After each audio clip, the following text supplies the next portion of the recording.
Good morning, everyone. It's now Stretford Post. How you're doing? And welcome to the live watch-along between Manchester United and Bournemouth in this friendly, guys. The teams have been announced. We are going to go live in half an hour to the United States. Well, not literally, but we will be here doing the watch-along with you guys. Thank you so much, everyone who's joined me. Absolute legends. I know it is very early in the morning today.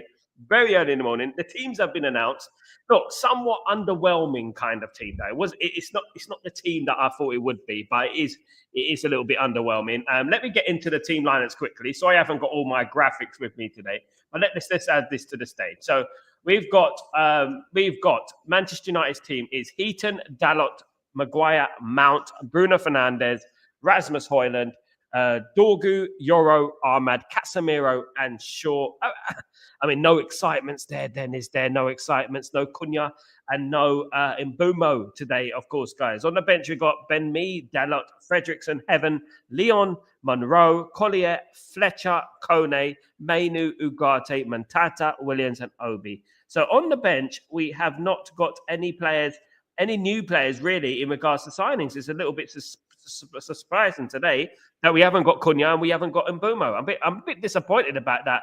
If I'm being totally honest with you guys, I really am. I'm a bit disillusioned by that, guys. How do you feel about that? That is, I mean, it is a little being up early in the morning. You want to see some new players, don't you? At the end of the day, don't you? You would love that. That would be nice, wouldn't it, to see some new players playing? But not today.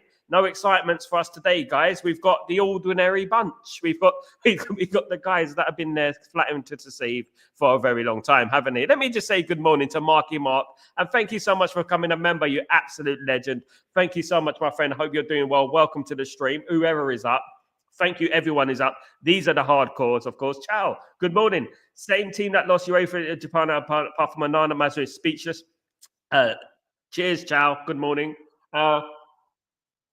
What I would say, Chow, is that it's a preseason friendly. That's all I could say. But no frills in this team. To be honest with you, nothing exciting about this team. I thought there would have been at least Cunha playing today. No Cunha today. He's obviously being rested for some reason, but obviously it's the way it is, isn't it? It's a preseason friendly. But Mbumo not there either. I'm not even in the squad. But I did say that. And good morning, Hell Junior. What's going on, my friend? I hope you're doing well. Buonanotte. It starts at 3:30 at night in Norway. I'm sleepy, but I'm firm being a soldier watching the game. Big up. How you doing, brother? They gave me 0 reasons to watch this game. We are beyond low. They gave us 0 reasons to watch this game. And when I'm looking at that lineup, I ain't even prepared.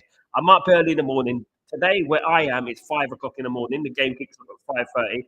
I sacrificed my sleep to watch this game, just like you did, Held. And we are the hardcore, dedicated fans, aren't we, at the end of the day? This is how we do things, guys. We are dedicated to the max, absolutely. So they better entertain us today. They better entertain us. I'm not expecting anything, though, because looking at that side, I thought I'd wake up this morning and, at least I'm going to see Cunha. At least I'm going to see that. But no, we're not going to see none of those players playing today. Absolutely not. We're going to see the same players that flattered to deceive last season, guys. Absolutely. But we're going to soldier it on, and we hope that, we put in a performance and stuff like that, of course, guys. Big up Elge, of course. The team is the exact same as the field that was played 11th that we lost, apart from Bar Mud. We played Dalot instead of keeping up the 3:30 night to watch Mount, Casemiro and Pivot might be mentally insane. This is one thing I would say. Do they actually think about the Man United fans? Do they actually think about the Man United fans, the rest of the Man United fans around the world, who live in other countries, who live in Europe? A lot of them live in Europe. A lot of them live on this side of the world. You know what I mean? What I don't understand why we keep going to America with these ridiculous kickoff times and things like that, and then they subdue us to this kind of thing. They stood to Mason Mount ball. Absolutely. Hisham, how you doing, my friend? I'll be doing well. 5:30 kickoff here where I am, Hisham. Where are you today? Where are you, everyone in the world? Where are you watching today? Good to see everyone, of course. Absolutely. Refresh the page. Yeah. Held. I haven't slept yet. Because I was afraid to miss it. Which looks stupid now. So it means I'm going to bed around 5:30 in the morning. Going to sleep all day. Are you working tomorrow, Held? If you're working, I suggest you go to sleep. But if you're not working, stay up, mate. Let's watch it. Look, I'm lucky. I don't need to work tomorrow. But I don't think I'll go to sleep after this. I was asleep. I woke up. I set my alarm and I woke myself up. And yeah, was very cozy in my bed. To be honest with you, isn't it funny that when you don't have to when you have to wake up, you're coziest when you have to wake up. When I don't have to wake up, I can't sleep. Like this morning, I had to sleep like a baby. And you know what? Unfortunately, I've I turned on the screen and I saw the Man United line up, and I thought, my goodness me, am I having a nightmare? It's ridiculous, isn't it? Big up, Fex. What's going on, my friend? Hope you're doing well. Good to see you, my friend. Good to see you. Harambo and coming with the shit team once again. I don't think what he can do, Fex. Big up, Fex, by the way. Good morning. I mean, I don't think I've ever seen Pat said Harambo so early in the morning. But anyway, what I would say is that, yeah, look, it is a friendly. I would say that. I think we need to be, we just need to be a little bit subdued and think, okay, this is friendly. But, it would have been nice to see some new players playing, of course, even youngsters playing, for crying out loud. Some youngsters playing, maybe that would have been nice to get a few youngsters in there, get us a little bit, interested and stuff like that. Unfortunately, not. We're Manchester United. Uncle Scrooge hammering, of course, guys. Absolutely. Looks out. They have made a costume made mount emoji here. A ghost is good a resemblance, actually. I work as a freelance graphic designer and a songwriter for ICE. So big up, Helge. Absolutely. I know how you feel, mate. I've been in those days. Luckily, Helge, during my time over the years, I've been lucky to work in studios and things like that. So I've been up at 3, 4 in the morning. I'm quite used to this kind of thing, to be honest. I used to do night shifts as well. So I'm quite used to this kind of thing. But you know what? It's never easier, is it? I don't know why Man United have to go to America. Why don't they come to this side of the world for a change? You know what I mean? At the end of the day, I mean, I used to love the times of Man United. Used to go to South Africa and places like that. Do you know what I mean? And back in those days, we don't do that anymore. But looking forward to the game. Let's look forward to the game. Hopefully, Man United get it going, and it is a good game full of goals. That's what we hope for, of course, guys. That is what football is all about, and we're not bored like the Leeds United game. You remember the Leeds United game? How bored we were with that Leeds United game. That was absolutely diabolical, wasn't it? That Leeds United game at the end of the day. But you know what? The West Ham game was a lot better. And yeah, we're here. I made an excuse. I was travelling. That was a very good excuse, which is why I didn't do the West Ham game. But no excuses today. We are here live, of course, 3:30 for 5:30 in the morning. It's going to be 10 past 5 in the morning, of course. Good morning, Ephraim. How you doing, my friend? Hope you're doing well. Good. So need the trophy. Need not deserve the need need the trophy. Do not deserve us. They don't deserve our support. Absolutely. From last, look at this. Look at this scenario, Ephraim. What Man United fans do around the world. What we do for the football club is absolutely unbelievable, isn't it? And what us Man United fans do for us, and what we've been subjected to over the last few years, haven't we? We haven't deserved. They haven't deserved us. To be honest with you, I absolutely agree with that. The way we've been, and we've been this numerous months. I was here this time last year when we were doing Liverpool, playing Liverpool. And we lost 4-0. Do you remember when we lost 4-0 in that pre-season friendly? Unbelievable, isn't it? At the end of the day, guys. Yeah, Harold, they have been into Norway a few times the last 10 years, but I dropped in every time because they always play shit teams and leave the biggest stuff. Yeah, they did. But what I'm talking about is that Man United used to do like tours of like Scandinavia. Back when I was younger, they used to do like tours of Scandinavia, and they used to go to Ireland, and they used to go to other countries in Europe as well. I remember in 1997 they actually went to Italy, and they done a tour there. I mean, I know it's great for the American fans, but every year, America, come on, go. If you're going to go to that side of the world, for goodness sake, go to Brazil and Argentina or something like that. Always the same thing. But look, it is. We're not going to complain at the end of the day, are we? But which we are. But you know what? We're here, and we're here to watch the football match, and hopefully the game goes well, and hopefully it's a good game and not 0-0. Can you imagine it's 0-0? And now people saying Amram needs pre-season, but you said it's only friendly, which means it isn't. We aren't ready. Only 2 weeks away to play Arsenal. Now people saying Amram needs a pre-season. Yeah, he does need a pre-season. He does need a pre-season. You do need a pre-season because you need to look at players. You need to get players fit. And that is why you need a pre-season. You do need a pre-season. It's not to say that the team that has been selected is going to be the team that's going to play the first game of the season, which it's not. So that means this is why we wanted to see more of the new players playing, so that you could work on the system. This a lot of these players in particular have not got no excuse at the end of the day. We aren't ready, and this is not down to Ruben Amorim, is it? And at the end of the day, Man United are not ready, not because of Ruben Amorim, because of the because of the board. We can't blame that. And this is exactly what we've been for the last few years, last decade. To be honest with you, we've never been ready, and we're going into the seasons without our squad, without the new players. And that is a problem, and that is going to happen this season. Man United won't get a striker in before the Arsenal game. Well, things are looking a little bit positive, of course, in regards to Sesko. But I would say that we're not gonna have the midfielder in. We're not gonna have, maybe not have the goalkeeper in even.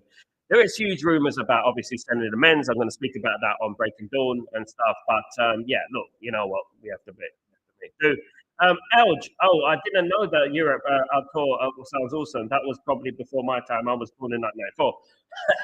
Wow. Held, I was watching Man United going to games in 1994. Just showing my age a little bit here. But yeah, to be honest with you, yeah, Man United used to go around Europe. They used to do a lot of things around Europe. They used to go to different places. They didn't need to necessarily solidify one spot in the world and tour that place. They used to go different places. Later, I remember Singapore. They used to go there quite a lot. They used to go to Japan. They used to go to Australia. I remember after the 98-99 season, Man United went to Australia. They played Australia national team back then, and it would be nice for other people in other places in the world to see Man United in this summer rather than just America. That's all I'm saying, because every year it's America. You know what I mean? And that's what I would say. Um, so, in your day, what place on tour did excited you the most? What place in tour excited me the most? Wow, I used to always love Man United when we used to go to. When I think about it, I used to love it when we used to go to the Far East. I used to love when we went to Thailand a few times. That used to be good. I used to love when Man United used to go to places like Ireland. I used to like that because obviously our fan base in Ireland is very big, and obviously Scandinavia. I used to love that as well. Any time this time of year. Man United did used to play little teams as well. I remember us Man United playing Rochdale and things like that in the lower leagues in England, and they used to go to these teams as well. We don't do that anymore. We don't really go to the lower league teams, anymore. We just go to America for commercial reasons and stuff like that. The thing with me in America, I've never quite grasped the football in America because America, when I was growing up, never liked football. They mocked football. They openly made fun of football. So, I will never take America seriously when it comes to football ever because they never took football seriously whilst I was growing up. Do you know what I mean? At the end of the day, they're only taking football seriously now because it's commercially viable and it's worth money, and that is why they because they had to get involved in football. This is why the Glazers got involved in football, etc. Because it's commercially rewarding for them, of course, and financially rewarding for them. So this is why they do it. But you know what? There are big Man United fans in the States, and let's hopefully it's good to see, good to know, of course. And no Glazer out posters or anything like that, by the way. All American fans, where are your Glazer out posters and stuff like that? I'm wondering where they are. Harold, after you mentioned the Falcao a couple of muffins ago, I went and saw a 1 hour compilation of him on YouTube. Never been so excited for United transfers. Obviously, didn't work, but what a player he was. He was. I mean, when we signed him, Harold. I mean, obviously, he did have injury problems. He had a lot of injury problems, and when we signed him, I was excited to sign him, and I thought, yeah, we can make him good. We can get his injury record up to scratch and stuff like that. Injuries killed him, mate. Injuries killed him, and he couldn't play, and he was crippled basically. As you said, watch compilations of Falcao. He was an absolutely superb player, splendid player, an absolute monster.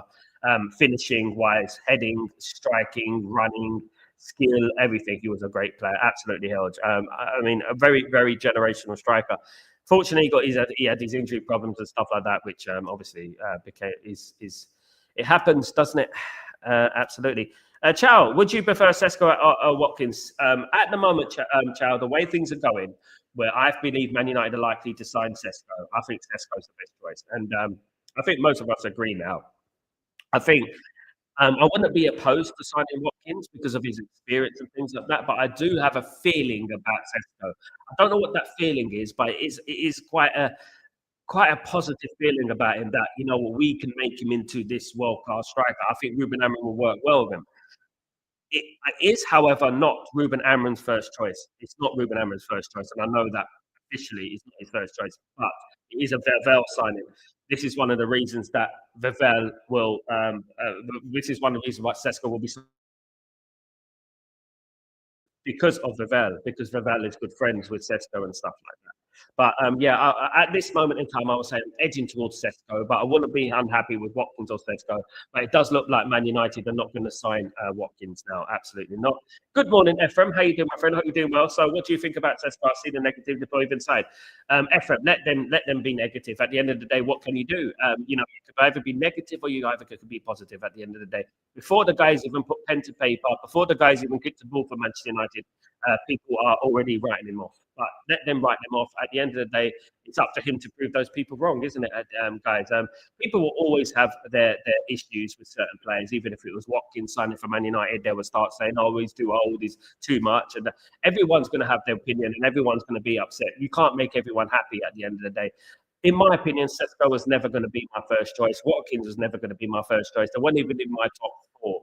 You know what I mean? At the end of the day, I had obviously Osimhen and Gyökeres and Mateta way ahead of them, you know. But unfortunately, we can't always get what we want. But what I will do, unlike some cracks out there, is that I will support the player. I will back the player, and I hope he does well, and I hope he makes history at Man United because that's what we want at the end of the day. Absolutely. Remember when we signed him, our attacking force was Rooney, Van Nistelrooy, Di Maria, Falcao, Januzaj, Mata, and Valencia. How far we have fallen. I mean, at the end of the day, yeah, but I think football's fallen in general, Helge, when you think about that. You know, when you think about the strikers that are available these days, you don't really see really good strikers anymore, do you? There's a lot of there's not a big market out there for strikers anymore, and that's one thing I would say. You know, but Man United have fallen significantly. This is why I don't really feed into the notion about David Moyes and Louis Van Gaal not having a fair chance because they had a very good team, two very good teams, Van Gaal and David Moyes. David Moyes had champions. You know what I mean? At the end of the day, and I would never feel sorry for David Moyes, and I would never feel sorry for Louis Van Gaal at the end of the day because you know they had a great squad there. However, the managers these days don't. They don't have the likes of Rooney, Falcao, despite how old they were. I know they were old. You know, apparently. You know, but they still had the ability. They still had the ability. You don't go from, you know, 50, what's it, 12 points to win the league or something like that in 2013 to Luke coming sixth or seventh the next season. It doesn't happen at the end of the day, does it, guys? Absolutely not. Good evening, Mark. How you doing, my friend? Hope you're doing well. Good to see you, of course. Good to see you, of course. The feeling you're talking about, Sesko. I don't want to put words in your mouth. It's maybe it just feels like Manchester United player. Hard to put into words. It just feels like, yeah, you know what? I felt like this held for a while about Sesko. I always saw Sesko, and there's always something about it. I thought he seems like a good. I never mentioned Sesko on my channel and thought, he's rubbish. I always felt like this guy's got something. You know, 2 years ago we were saying this. Obviously, he spoke in the media, and he said that he's not ready to play for Man United. A couple of years ago, he said that, and I thought this guy's honest. This guy's real. You know what I mean? And you know what? Players like that, a young player, has got a lot to prove. A lot to prove. I mean, I like that. I like that because at the end of the day, what I would say is that if it's Watkins, he's got nothing to prove. Watkins is going to come to Man United. I bet I'm playing for Aston Villa. I came in the Champions League last season, blah, blah, blah. Whereas Sesko would be like, Manchester United, I'm going to make my name for myself. It's the first time I'm going to be playing in the Premier League. This is what I'm going to do, and this is how I'm going to make history. Now, people obviously are going to say, the Premier League proven thing. But obviously, Haaland wasn't Premier League proven. Ole Gunnar Solskjaer wasn't Premier League proven. Obviously, you can't just throw that at people and say that's the absolute thing, and it's never going to work because they're not Premier League proven, which is a myth. It helps. Of course, it helps. But what it is, you can't write off every single player in Europe. That's what I'm saying. Absolutely. Ephraim. So my worry, did Amram get the time to develop? At the end of the day, I think they have no choice but to give Amram a chance. I really hope so, and I hope that he gets the chance to play this team, and I hope he gets the chance to get his signings in before at least a couple of weeks before the transfer window, a week before the transfer window, before the first league game against Arsenal, of course. It's already late. Everything is late. This window, regardless what happens right now, has been a failure. And we have to say that, it has not been impressive. Everything is too late, in my humblest opinions, of course, guys. But what it is that I hope that we go into next season. We got the first game against Arsenal, and he has a chance, a fighting chance. I'm glad we're looking at a striker now. I'm glad that the wheels are starting to move in regards to a striker. I'm glad we got. I'm glad we got in Boom, and we're glad we got in Cunha. That's good. And hopefully, in the first game of the season, we are ready, and that's all I care about: winning that first game of the season. And we win that first game of the season. What I would say is that that's going to hold us in good stead for the rest of the season, because losing that first game of the season is going to be a massive blow, because you know what, the confidence will be drained out of the team straight away. That's what I would say about that. And hopefully there's a fighting chance. Ephraim, what do you think of Shaw saying our team is coachable of winning the league? Look, at the end of the day, I've done a little short video about this. Look, I don't mind Luke Shaw saying this. I'll be honest with you guys. I don't mind Luke Shaw saying this. Whatever people think about it, I don't mind Luke Shaw saying it. It's better than saying, oh, you know what, we're aiming to get in the top half of the table. You know what I mean? I think that I'm going to stay consistent with this, because I've always believed you should aim your expectations high. And like I said, this Man United team can win the league. Of course they can win the league. The players are good enough to win the league. The biggest problem I have at Man United, as I said in the short video, is Man United are not a team. They are good individual players, but they're not a team. If Man United can get the team aspect right, there's no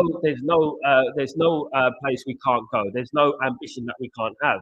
At the end of the day, as I've always said, you aim for the moon, you aim for the stars, you fall on the moon. You aim for the moon, you fall on the clouds. You aim for the clouds, you fall on the mud. You have to aim high, always. My biggest concern is this, right? I don't want to be hearing PR. And that's the only thing I want to hear, especially from people like Luke Shaw, who get themselves fit for England and don't get themselves fit for Man United. That is the biggest problem, who it's coming from. Because at the end of the day, the proof is in the pudding, isn't it? The proof is in the pudding, in regards to Luke Shaw. He's done a lot of talking. A lot of these players have done a lot of talking. Show us you can challenge for the league. Show us. Show us. Don't talk about it. Show us. Show us you mean business. You know what I mean? Because at the end of the day, when we haven't seen that, what we saw last season was an absolute embarrassment. And hopefully, I'm going to say, Luke Shaw, you know what? You said we could win the league. So what you doing then? Go and win it. You know what I mean? At the end of that, that's all I would say. Do I think it's realistic? No. I'm not gonna hold a grudge on him for saying that we can win the league, because I think that's the sort of ambitions that Man United should have. I think Man United should win the league, regardless. Whether we think it's realistic or not, Man United should win the league. We should have ambitions to win the league. Man United shouldn't win the league in 2028, 2027, 2026. Man United should win the league next season.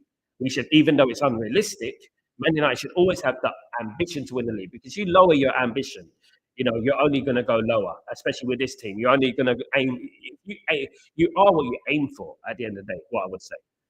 Debbie says, good morning. How you doing, my friend? Hope you're doing well. Cecil said he wants to definitely a player who is inspired and is hungry to play for the badge. Absolutely, absolutely. I've got some breaking news coming later on today, guys. Don't forget to join me for the Breaking Dawn later on. I will be live at Breaking Dawn as well.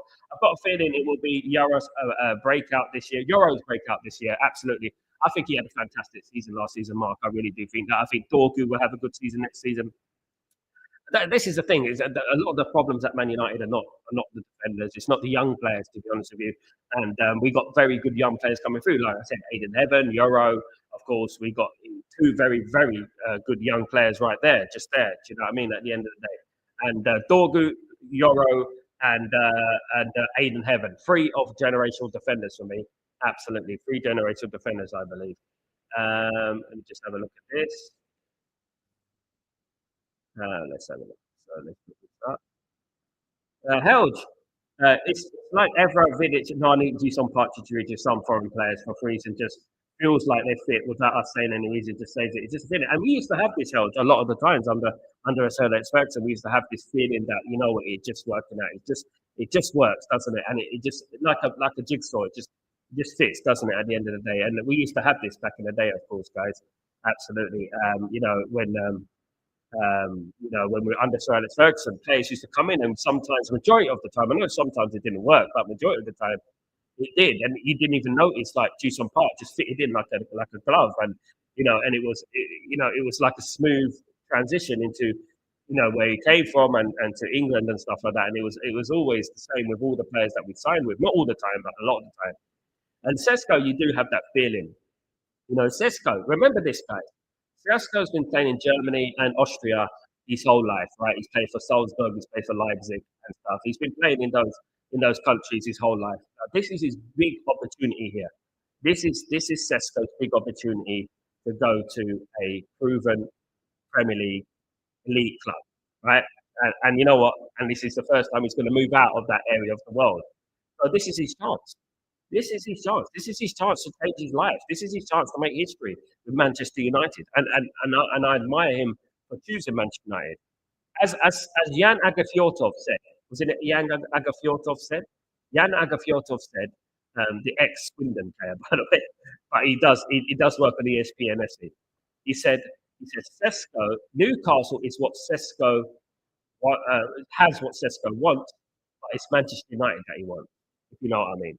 I think it's something along those lines. Absolutely, guys.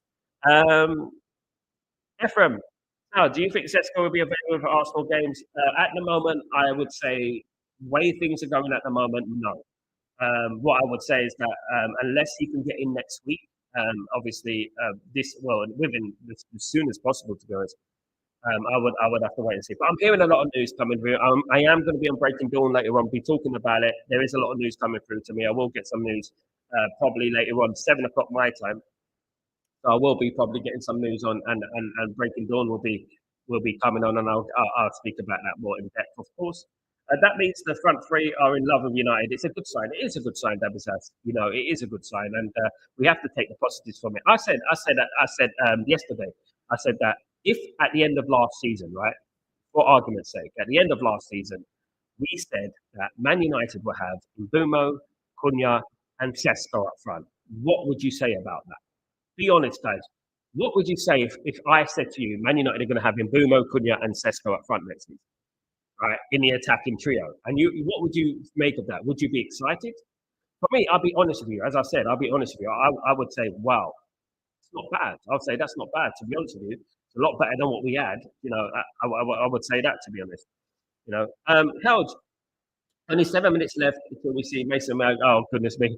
Matheson and Maldini Guaya with 59-year-old Heaton in goal. It was like a Christmas birthday. Can you imagine all those people went to see Man United today and they're not going to see Cunha, they're not going to see Mbumo, At the end of the day, hopefully at half time, there are some changes. Hopefully they get some changes and hopefully, we see some new players playing in regards to the young players. No, there's no Cunha and Mbumo, of course, so we're not going to see them. My biggest question is why Cunha is not playing today. Why is that? And that is the biggest question. Hopefully, there's nothing wrong with him. You never know with these pitches. Good morning, Yorkshire Cowboy. How you doing? Big love, one love, positive performance, please. Absolutely, Yorkshire Cowboy. How you doing, my friend? Hope you're doing well. Good to see you, Kenny. What's going on? What happened to Cunha? So it's not in the lineup. I know. I was looking at that. I was looking at what's going on with Cunha. I haven't heard anything. Maybe he's just been rested for this game. I don't know. But yeah, a little bit surprising we haven't seen Cunha in the lineup yet today. Yeah, at least him would have been. Yeah, a lot of people are saying stayed up just to watch Hoyland and Casemiro ball instead of Cunha.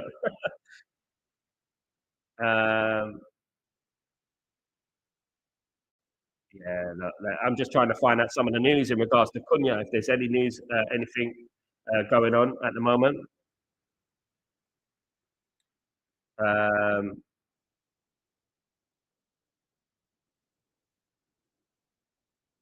Fatigue. So he's not playing fatigue. He'll be ready for the next one, said Ruben Amram. Ruben Amram said Mateus still won't play the Reds against Bournemouth because he's got fatigue. So basically, he's tired. Well, basically what's arrested. Of course, look, let's be fair, guys. Let's be fair that Cunha his wife did have a baby, didn't she? So maybe he's got a lot of pressure on him and stress. I'm not opposed to that. The only thing is that we ain't got many games to work in the unit as a team. That's the only thing I would say about that. I feel that we should have been playing more or less our best team now and trying to see the patterns of play that we can do. Unfortunately, we're not going to see much of Mbumo until the start of the season. He will play the next game. I've been assured to play the next game, of course. So let's hopefully we can look forward to that one. This game is obviously I should go to bed. O'Shea is not better than Manu. Fletcher is not better than Ugarte. Partner is not better than Dorgu. We're not the team, as you say. Leicester won the league. The team's a bit overpriced. Absolutely, mate. Absolutely. Man United won the league with Tom Cleverley, mate. Danny Welbeck. And at the end of the day, it's about how you fight for each other. Every single footballer, when they're kids, right, when they grow up, they pick up that football at the same time as the next footballer. Whether you're Cristiano Ronaldo or you're Darren Fletcher, You pick up the football at the same time. Each one knows how to play football. Not everyone knows the art of team, of the team spirit and stuff like that. And this is exactly what I was saying, Held, about Bruno. I was saying that about Bruno because I said that just because Bruno has stats, he has goals, he has this and that, doesn't mean he's good for the team. And this is what I was trying to explain. And this is just hypothetical. It's not that he's not gonna play. He's gonna play, we know that. But I'm just saying that to build a team, you need players who work in the team. You have to sacrifice certain things about your team that you may like to work for the team, if you know what I mean. For example, I liked Ole Gunnar Solskjaer, I liked Teddy Sheringham, I liked Dwight York, I liked Andy Cole. We couldn't play them all in the same team, could we?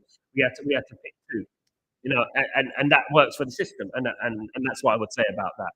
But yeah, guys, the football has started. Let me just get everything sorted, guys. Let's get this all up for you. Man United against Bournemouth, of course. Let's get this going, guys. 0-0 so far, guys. Let's hope we get a nice, entertaining game.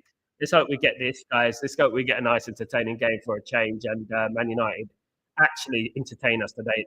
That would be lovely, wouldn't it? At the end of the day, absolutely. Here we go. So I've got this up. So Man United 0, Bournemouth 0 at the moment. There's Ahmad playing, guys, Maguire.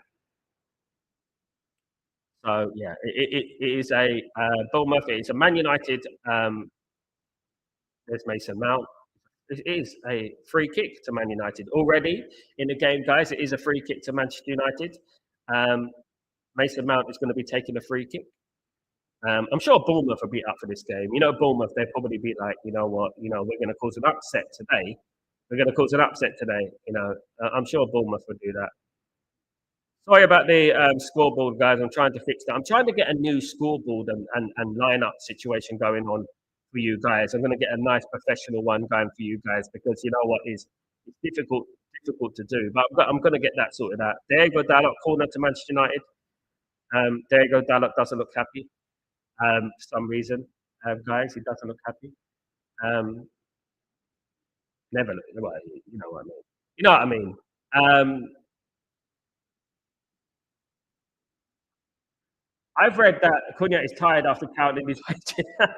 Big up, Mark. Big up, Mark. He ain't actually getting paid that much, is he? To be honest with you.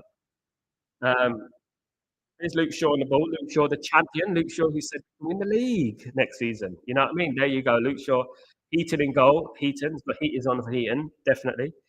Yeah, look, you're looking at this, guys. And I would say this is a prime example as to why Man United need players. Man United need a new squad. Because, you know what I mean? You can't trust them at the end there. And, you can't trust them. And I've lost the trust. I gave him the benefit of the doubt after last season. But after that Tottenham game, all that trust left me. Like spirit left me. All that trust left me at the end of the day. Rasmus is looking very trim. Hope good luck to Rasmus, of course. Wishing him all the best for this season. He needs it, of course. Obviously, rumours about Rasmus going away, going to Leipzig, of course, guys. But I believe that when I see it. Free kick to Bournemouth.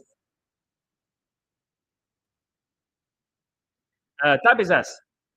These Bournemouth players are way too physical. They're going to be. Dabizas. This is the thing about these friendlies, especially on pitches like like this. You're going to have to be aware that these teams are going to be physical. So don't get into confrontation with them at the end of the day because they're going to want to beat Man United in front of the audience in America to show off. Basically, that's what they're going to do. Anyway, Bournemouth always beat us recently. They've been beating us in the Premier League, haven't they? To be honest with you. But we can't get involved in that. We can't risk any injuries, guys. Absolutely not. We can't be doing this injury business. Of course, absolutely not. Hopefully we don't. I mean, especially the likes of Benny Yoro and players of that nature. Absolutely. Maybe that's why Ruben Amorim didn't play them. Here comes Man United. Here's Maguire messing about with the ball. That's got to be a free kick to Man United. No, this is Bournemouth on the attack. One back there. We win at the ball. Bruno with the ball here. And it's a free kick to Man United. Yeah, Bournemouth are very, very physical at the moment. Cunha there on the bench. Not on the bench, but he's watching from the bench. He's not playing today. He's got fatigue. I mean, guys, let me tell you something about fatigue, right? When you travel, like I have been doing the last week, it is difficult, guys. The other day, I was caught in between Italy, Austria, Qatar, and Abu Dhabi. All right, overnight I flew, and I still was here for Breaking Dawn. There you go, Cunha. I'm still here doing the Breaking Dawn show. Absolutely, that's what it's all about. The dedication, my friend. The dedication, of course. Here's Lenny Euro. Don't get injured, Lenny, please.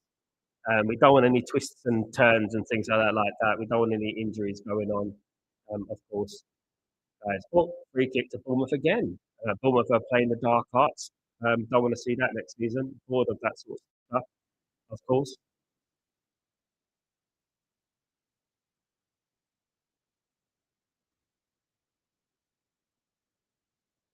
Dalot looks a little bit annoyed today, doesn't he? He looks a bit fed up, doesn't he? To be honest with you. Um,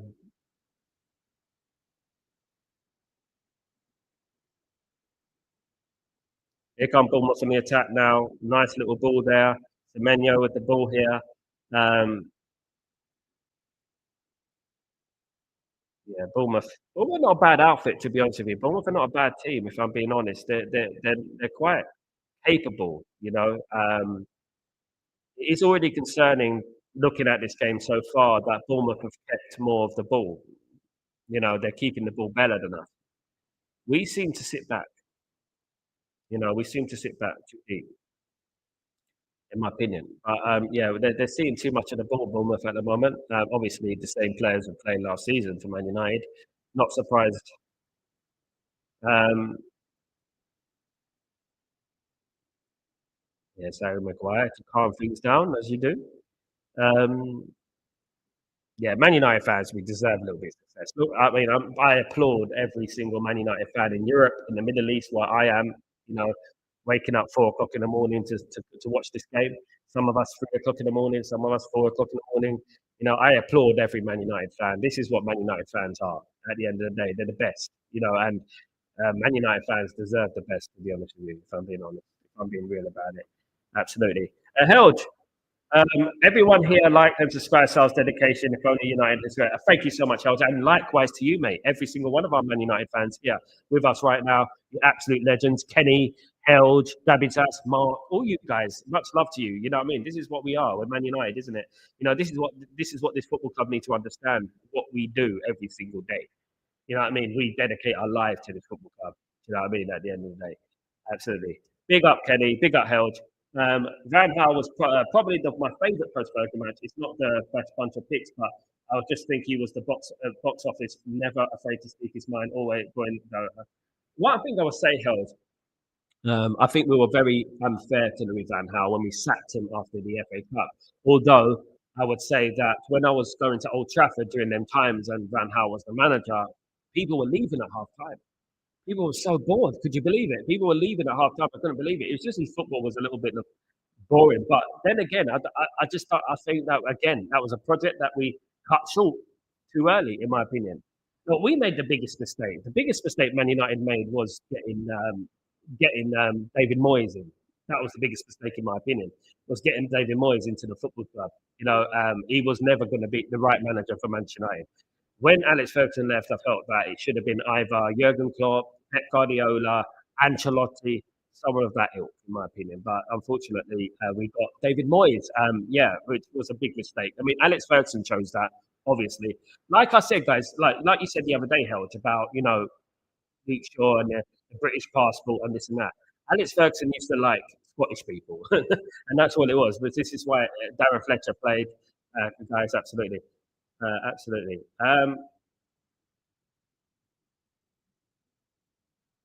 Is it a goal? Not come on my screen yet. Goal for Hoyland. Yeah, good goal for Manchester United. Hoyland has scored, guys. Great goal. Yes, yes. Who else is it? Who else is Sesko? Big up Hoyland. Goal for Hoyland. Big up 1-0 to Manchester United. Great start for Man United. I thought Man United were playing a little bit, slow at the start of this game, but well played. Rasmus Hoyland, 1-0 Manchester United.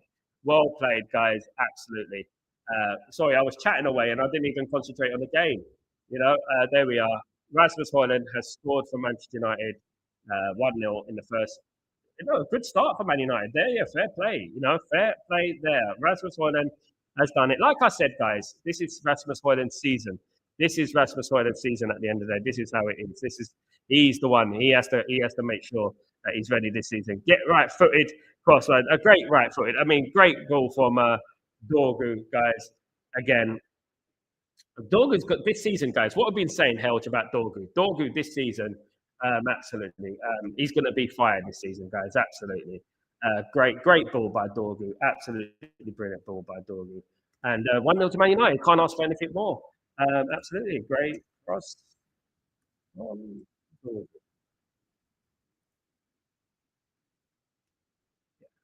Good for Manchester United. Great assist. Dorgu assist again. I don't know why anyone's writing him off, Kenny. People are writing him off already. You know, um, madness.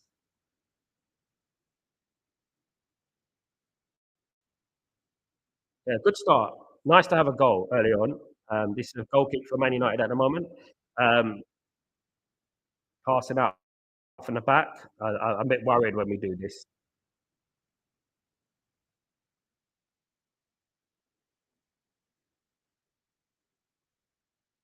Yeah, Dorgu's gonna have a big season next season. Um, it's a feeling I got. Dorgu's gonna have a good season.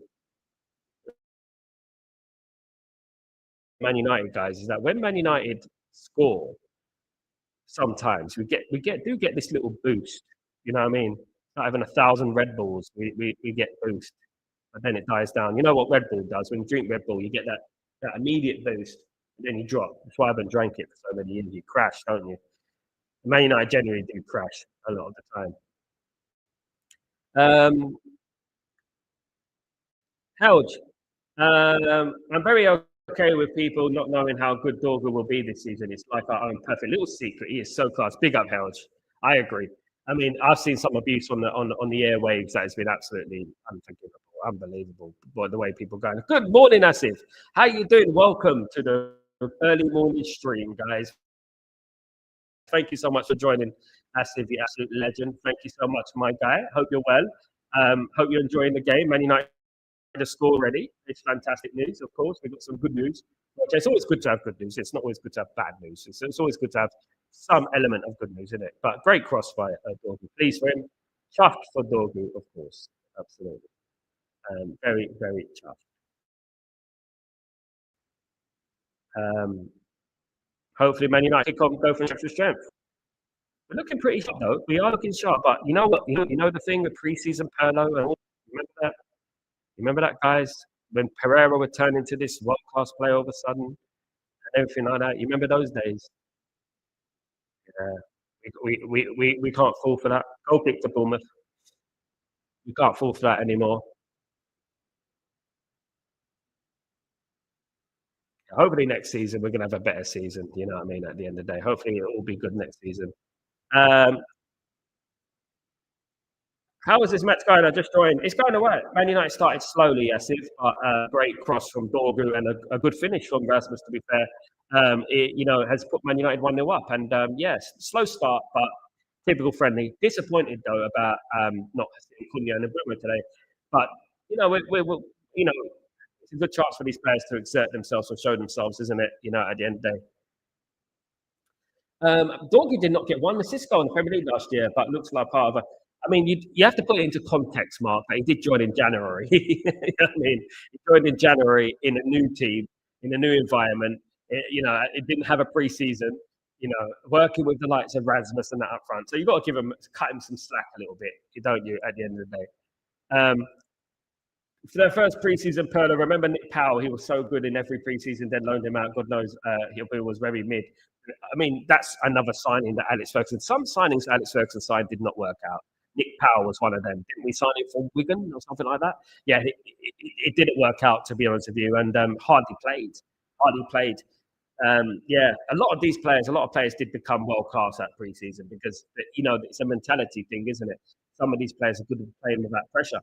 It's a big reason why Man United did so well in the COVID season because there's no pressure, there's no fans in the ground, and Man United had a record of away wins, didn't they? A record of home wins, a record of away wins, and it's because no one was in the ground. Dorgu is going to be unstoppable. Come on, Asif. Come on, Asif. I believe in Dorgu. You know what? This season, Asif. You know what? Watch. Watch, some of these players are going to really shine. Absolutely. Throw into Man United on the near side. Dorgu with the throw in, of course. Big up Dorgu. Absolute legend, of course. Here he is with the ball. Good start from Dorgu. Look at Dorgu. He's cutting inside like that, like prime Roberto Carlos. Look at him. Absolute brilliant. Here's Lenny Yoro with the ball. Lenny Yoro just looks so relaxed, doesn't he? When he gets the ball, it's like everything slows down with him. You know what I mean? It's like he takes a limitless substance. You remember that film Limitless with Bradley Cooper? Very good film. One of the best films you'll ever see. That is what Lenny Yoro is. He's a limitless. When he gets that ball, it just everything slows down around him. Um, as opposed to Luke Shaw, everything is slow without slowing everything around him. He's slow. To be honest. Also, Dorgu tried to get an assist to Mount. Garner, Hoyland, etc. is looking like trying to get beef into the veg there. You know, I don't mind that. I don't mind a bit of beef. You know what I mean? At the end of the day, I don't mind.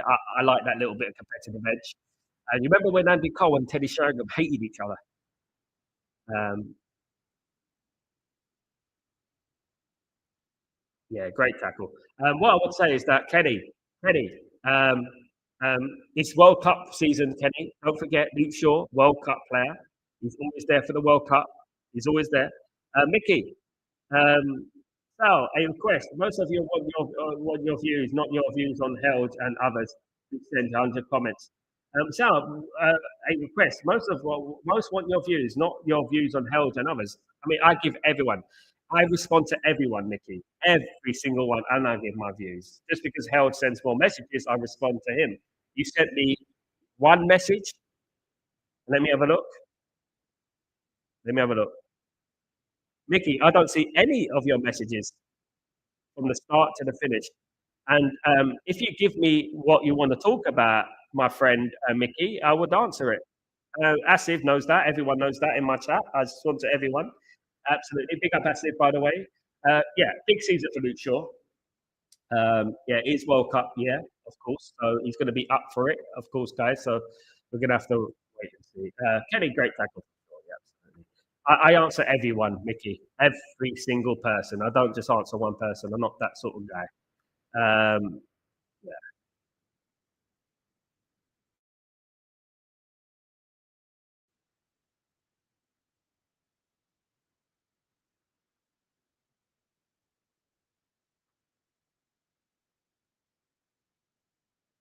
Is it just me, or does Lenny Euro look a lot more bigger? He looks bigger, doesn't he? He looks more built. It's a good thing. Obviously, you need it as a centre back.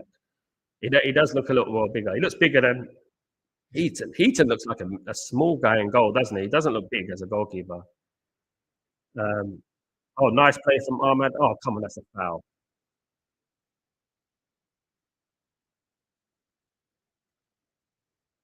Spirit, what's going on? All right, Stretford Post, how you doing, mate? Hope you're doing well. How's the Man United versus Bournemouth game looking? Ahmad, anything happening? Looking and anything happening? Did you catch the Liverpool game against Yokohama? Yeah, it wasn't great. Cheers, everyone. Uh, Big up Liverpool fans for joining the stream, by the way. Really good to see you, mate. What I would say is that I didn't see the Liverpool game, sadly. Yokohama. I've been to Yokohama, by the way. It's not that. But yeah, look, the game is all right, to be honest with you, Spirit of LFC fans. But what I would say is that Man United are it's a pre-season. That's all I would say. And you know what? You can't really read too much into these games. Really can't. You know what I mean? At the end of the day, I think that you just have to take the small blessings in this game. Like for example, who plays well, who's impressed, and stuff like that. That's what this preseason is about. It's about getting fit and everything like that. Absolutely. But good to see you, Spirit. It's always good to have opposition fans in the stream. By the way, that everyone is welcome at the end of the day, guys. Mickey, I'm not saying my requesting to avoid some repetitive from some guys to grow your channel. Mickey, I don't need advice. Much love to you, Mickey. Thank you, mate, for the advice, but I don't need advice, mate. At the end of the day, to grow this channel, the channel will grow organically with people that I really like and people that you know what, build the community. I've grown 12,000 subscribers in the last year. You know what I mean? So, at the end of the day, what it is, Mickey, is that I appreciate your concern, but this channel is different to everyone else. I read everyone's, whether it's repetitive or not. I treat this like a community. Unlike some people, They don't treat it like a unity. They don't. They just read out selective comments. What I do, I read out everyone's comment, and I like to give people a fair chance to talk, even if they speak loads of times. If I don't get through it, then that's just the way it is at the end of the day. I mean, I will try my best to read everyone's comment, mate, and I have read everyone's comment so far, Mickey, by the way, at the end of the day, but that's just the way it is. Asif, it's time against the flow comments that pour in sometimes. Sal never misses it to answer otherwise. Yeah, that's what it is. Yeah, but yeah, I try and get with the flow, but I just go with the next one, the next one, the next one. Whoever's next gets the chance. That's the way I am with this. At the end of the day, and if it's against the flow, so be it. You know what I mean? And that's the way it is. I like to go against the flow. You know what I mean? Against the grain. That's how everyone should live life, against the grain. I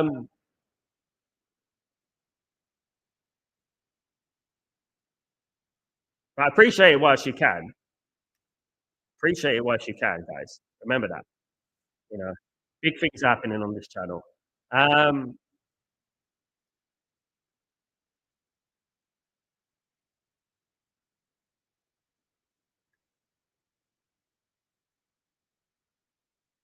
Good little bit of play there for Man United. Nice little. I'm shocked that I'm seeing some really good play here for Man United.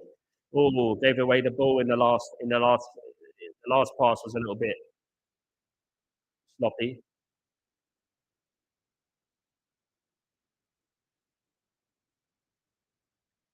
Do what makes you feel good. Hells, don't worry about anything. People are always going to have comments, but you know what? I appreciate everyone's comments. We're a community at the end of the day.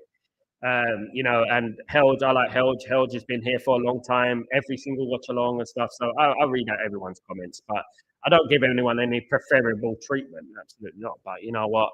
I read comments out that come up. You know, I haven't missed one comment. I'm on time. Absolutely. I've read everyone's comments. I probably read a book by the time I finish every single game. Now, I would urge people to talk about football, talk about facts, talk about tactics, and read comments at the same time. Not many people can do it, and talk about history as well. Not many people can do it, guys. It's raining in America. Everyone's got their rain jackets on.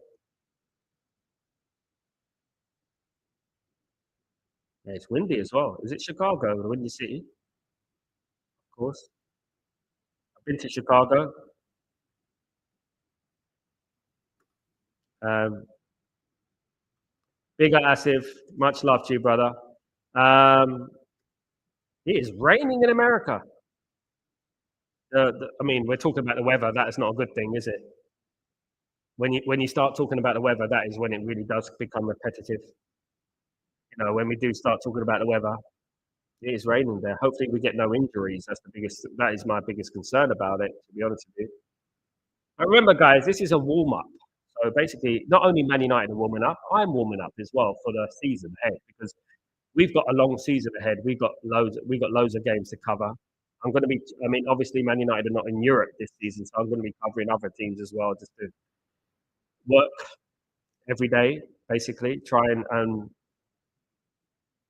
hate along, of course. Didn't want to do that, but unfortunately, it's what we have right now, guys. Absolutely. I think Bournemouth is a good opponent for preseason stuff when we are in Asia and play random Japanese teams. I prefer playing Bournemouth in Asia. That's what I prefer, Helge, rather than going to America every time. Yeah, that's what I prefer.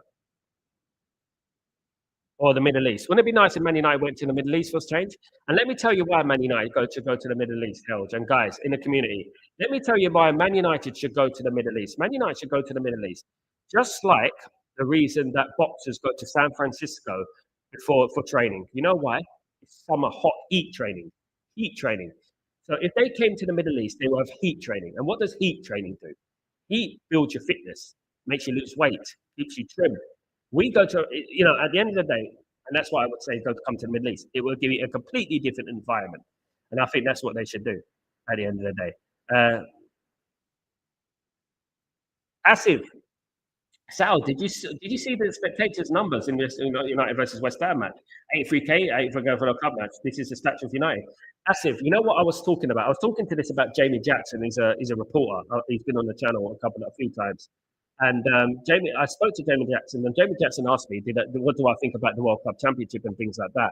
And I said to him, you know what, because of the empty stadiums. And I said to him, you know would have made this World Cup Championship better? Is having Man United and Liverpool in it. And he agreed because the World Cup Championship shouldn't have been with the teams in the last 4 years. I firmly believe that. I don't know what you think about this, but the World Cup Championship should have consisted of teams that have been consistent over the last since history. Great goal from Dorgu, guys. There you go. Goal for Dorgu. Absolutely brilliant. What a finish from Dorgu. He is the man of the match so far. Brilliant goal. Just hit the goalkeeper there. Went in the back of the net. Fantastic. Manchester United 2, Bournemouth 0. Absolutely brilliant. Thank you so much, guys. Brilliant, brilliant, brilliant. Man United 2, Bournemouth 0, guys. Great performance so far for Man United. Really clinical for Man United so far, guys. Really clinical for Man United. Absolutely love it. Man United 2, Bournemouth 0, guys. Brilliant so far. Absolutely great. Big up Mark. Big up everyone. Held. Also, the facilities in the Middle East would be a state of the art if it would be luxurious and absolutely perfect, calm and good pre-season. I moved here, Helge. I live here, and I know how good it would be. And also, Helge, it will give me an opportunity to go and see the game, and I'll be doing watchalongs. I'll be at the game. We're going to win the league, Mark. Shaw was right. Luke Shaw was right. He was right. We knew it, didn't we?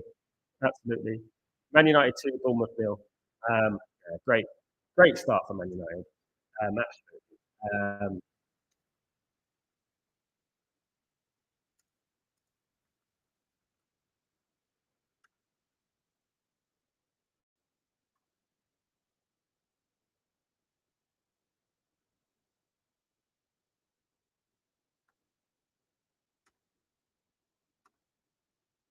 Ciao, good morning. You're back. Surprised that but Bruno given the ball away too many times. Ciao. I'm not going to speak about Bruno because if I speak about Bruno, I'll be in trouble. But best of luck to Bruno. That's all I can say. Absolutely. You said exactly the same as I said on Twitter. Dog is on fire. Your defense is terrified. Big up. I didn't say your defense is terrified though, but big up, Held. Yeah, big up everyone who's joined me today. Big up Mark, big up Asif, big up all you guys. Chow consistently. Chow's been here for a long time. Chow's been here on this channel for a long time. Chow has been part of Stretford Post for over a year now, isn't it? We were here last year, weren't we, Chow? Yeah. Hey, what's going on, Chow? What's going on? Please, Sal, what's the score line now? Man United 2, Bournemouth 0, mate. Good morning. NJ, going on? What am I watching? We are playing some sexy football. I agree. Listen, I know it's early in the morning, NG. It's early in the morning, and I'm thinking, am I dreaming? Am I going to wake up in a minute? Because we're actually playing good football. You know what I mean? Yeah.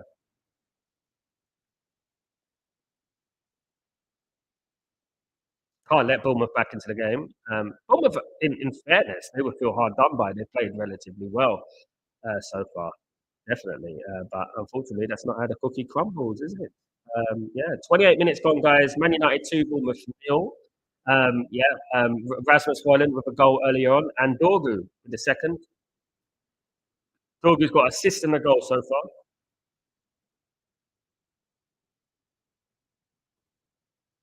Good morning, by the way, Bello. Hope you're doing well. I agree we're not going to win the league. Last game and this year, we definitely look good. Um, we look better. We look a lot better. We've got to take the positives. Now, and Boomer is not playing against this game either. Yeah, I know, mate. Yeah, I think he's playing in the last game. As far as I'm aware, he's going to play in the last game, and so is Cunha. And I think it's important because we need to get that chemistry building. Bello, Glory United, let's get a striker. Believe me, the either side, Sesko, Mateta, or even Watkins can transfer attack. I agree, Bello. I agree. Yeah, I agree. Absolutely. I definitely agree. Man United, a preseason. People forget how important a preseason is, by the way. People were ignoring the preseason and stuff. Yeah, offside. People are ignoring it, to be honest with you. I've got to keep both eyes on both screens. I need two screens. I definitely need two screens. I need to keep both eyes on the thing, you know.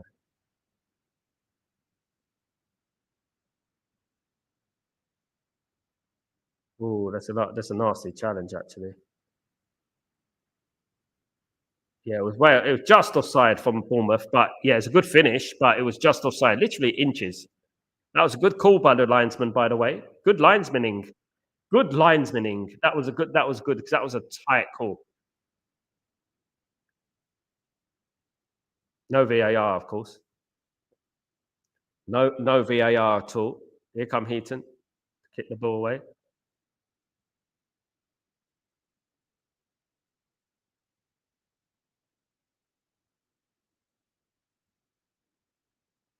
Nice little play, interchange. Man United look confident today. We need to be. Free kick to United. Um, Nearly onside, absolutely, Kenny. It was nearly onside. Mark, I think Shaw has dropped his pie on his foot. Ah, you guys are cruel. Clearly, if it was VAR, Asif, would it be offside? Yeah, I think if we had Cunha, Sesko, and Buma up front now instead, we won't be pushovers next season, no matter what negative people will try to push. People want the negativity held. People want to be negative all the time. At the end of the day, they have every look. I am not going to say that the way people should think because we came 15th last season, and you know what?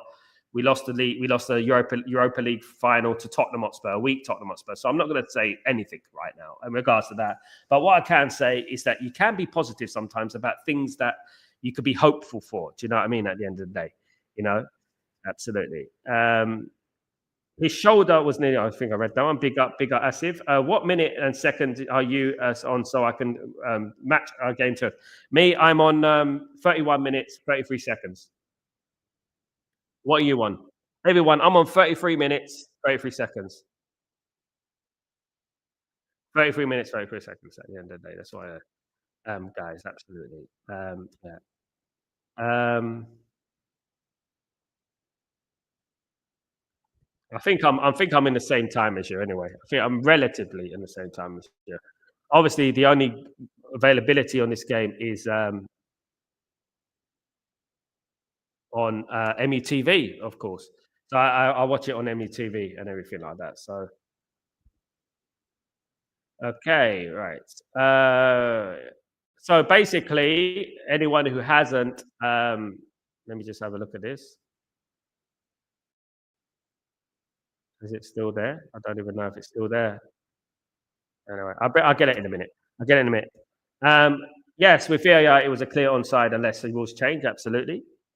I'll try and get it for you in a minute, GT. Big up yourself. Hope you're doing well. I was just 6 or 7 ahead, so delayed it a bit. So match your time.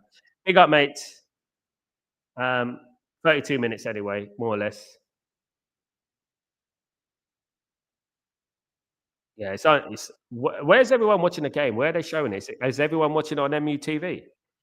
That is where the game is broadcast, of course. Where I am, it's the only place that I can get it at the moment.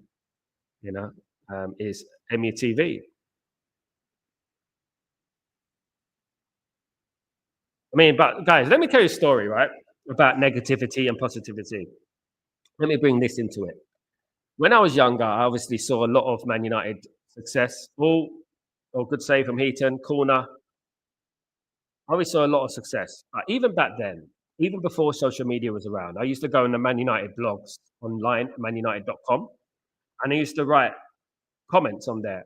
And even when we were successful, you would see the barrage of hate and negativity, even when we were very successful. So no matter what we do, no matter if we win the title next season, no matter if we win the Champions League the season after that, people can always find a way to be negative, and that is the way people are. This is the way human nature is, unfortunately. If you go to your friend, if you know, I mean, so-called friend, but if you speak to someone and you start being positive, you see their reaction. Generally, people thrive more from negativity, unfortunately. People like to speak about gossip, cleared out the corner, good clearance. People like to talk about negativity more than they like to talk about positivity, especially if you are the one talking about the positivity about your life and things like that. People always want to be negative. And obviously, negativity, you have to be very balanced in the way you talk, in the way you are. You can't be overly zealous as well. You can't be overly positive as well, because that is toxic as well. By the way, being overly positive is toxic as well. There is people out there who are just too positive, and that is toxic as well. You've got to really call it as it is, but you also got to have an element of hope. In my opinion, football is about hope, as well. Um, you're on a dodgy stream, Mark. Big up yourself. Well played. Um, well played to you, sir. No dodgy streams in the UAE, unfortunately, mate. I have to watch it on the old METV. METV's, the thing is METV. I mean, you can watch the youth games, you can watch the women's games, but they don't show anything else, apart from the highlights of the Premier League games. And you have to wait till the friendlies in the summer, and that's the only thing. Luckily, I have pods which show every single game competitively, not these friendlies, but competitively. They show every single game, of course. Held.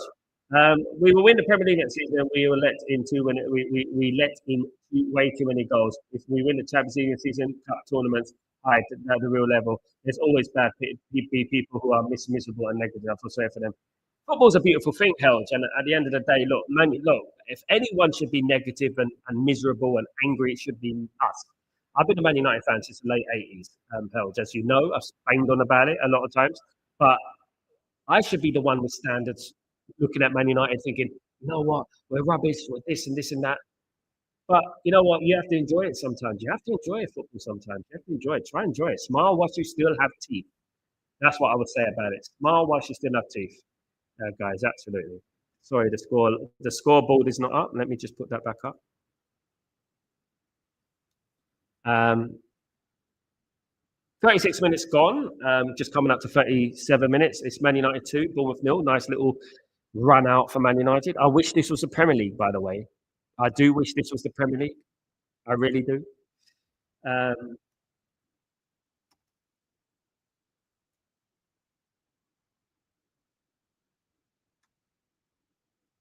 if Man United were 2-0 up in the Premier League, I'd be absolutely shocked against Bournemouth. We lost 3-0 to Bournemouth a couple of times in recent years, haven't we? In the Premier League. We have.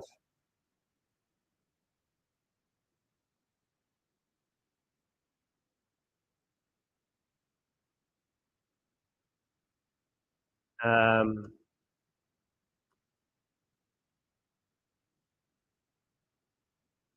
exactly, Helge. Exactly. I get you, mate. It is like, I mean, at the end of the day, positivity is contagious, and so is negativity at the end of the day, and you can always be negative. I mean, whilst the season hasn't started, right, I'm using these moments to be a little bit positive. Nice little chance there for Bournemouth. Just went past him. The cross was a little bit too strong. Great cross, though, to be fair. And he just missed it by an inch, the Bournemouth player. Oof, that was even Nielsen, I think it was. He missed the ball. But Dango looks pretty good.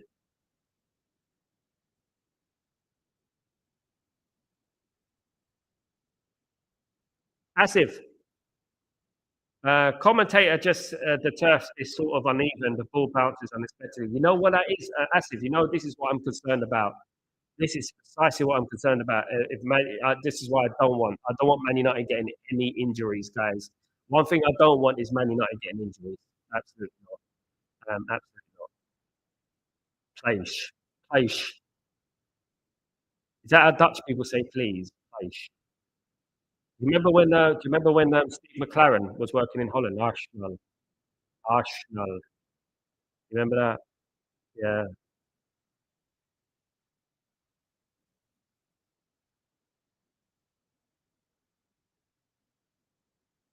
Fair play though. Man United are doing well on given the conditions. The pitch is very bubbly, so they are doing very well considering the conditions of the pitch and stuff. You know, fair play to them. Um, yeah, I got a long. So Man United have one more game in America after this, I believe. and then we're playing. I think we're playing Fiorentina, if I'm not wrong. I think we're playing Fiorentina, if I'm not wrong. But yeah, Heaton looking nice and smart with that ball. Man United doing a little passing out from the back. We look a lot more composed, guys. I don't know how you're feeling, but I think Man United look a lot. I know it's a friendly, but I think we look a lot more composed. Good play there from Rasmus. Rasmus needs to run forward when he passes that ball. Bust the gut to get up there, mate. When you pass that, do the 1-2, bust your gut, get up there, mate. Absolutely. Hell, Sal, do you remember the Brazilian player talent who viral back 2006 sometime? Something. They called him the Seal. He was always bounced the ball off his face. If you remember, can't remember, mate. Can't remember. Yeah, the game in US is against Iran. Yeah, Asif, and that one is even worse. Asif. Goodness me, Asif. That one kicks off for me at 1 o'clock in the morning. Again, here we are. We're really preparing, ain't we? That one kicks off at 1 o'clock in the morning. Unbelievably. Big up Helge, by the way, and big up Asif. You're absolute legends. Asif, hopefully you have a good season this season, brother. Um, oh, that's got to be a corner, right? No, way over from Mason Mount. Oh, it is a corner, is it? That's terrible for Mason Mount. Some lucky fan has got the ball. I bet they think they keep the ball. You don't keep the ball in football, unfortunately. It's not baseball. You don't keep the ball in football, even though they should really. I think fans should get a chance to keep the ball. Then again, they'll lose a lot of balls, won't they? Especially with Man United around, kicking the ball over the bar. I think they should give the ball, you know, probably cost Man United too much. But well, at the end of the day, we got no money. We can't keep giving footballs away.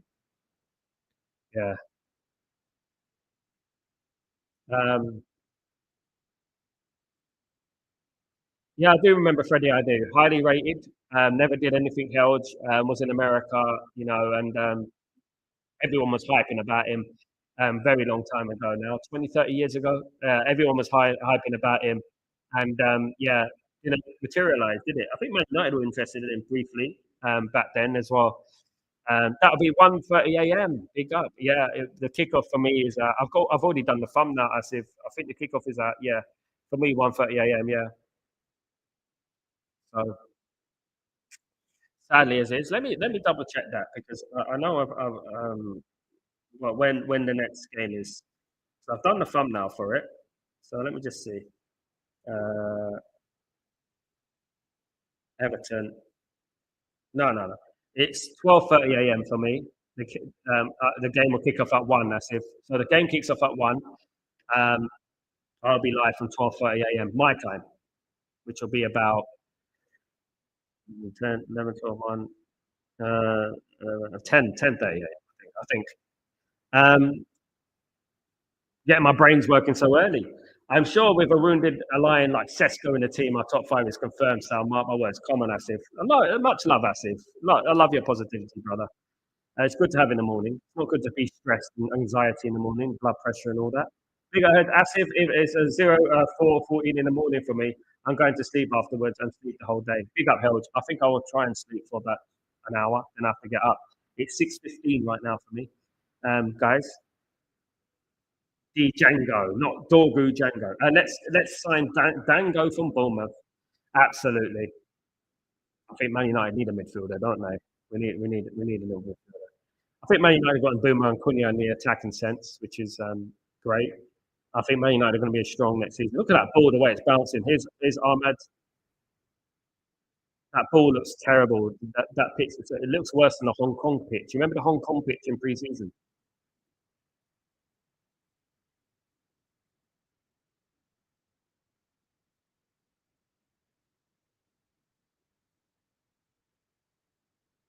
Nice cross there, cleared away. Bournemouth with the ball, taking it out of defence. Nice tackle there. Nice tackle there from Dorgu again. Dorgu is the man of the match, mate, so far. Hello, Ellen. How's it doing? How you doing? Big up yourself. Hope you're doing well. Good to see you on the stream early in the morning, break of dawning. Now I'm yawning, of course. We got 44 minutes on the clock. We're coming towards half time now, guys. Man United 2, Bournemouth nil. Great half for Man United, to be honest. Good little workout. Unfortunately, didn't see the likes of Cunha and Mbumo today, but you know what? We will see the next game for sure. I think the next game is going to be the one where we will see Cunha and Mbumo playing together. Evan Nilsson playing, of course, Man United have been linked with Evan Nilsson in the past, of course. So there's a number of players here, Semenyo, Evan Nilsson, and players like that who have been linked to Man United. 1 minute of injury time, guys, have been linked to Man United. So, yeah.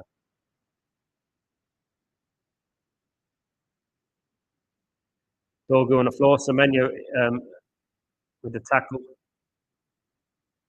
Don't injure our players, please.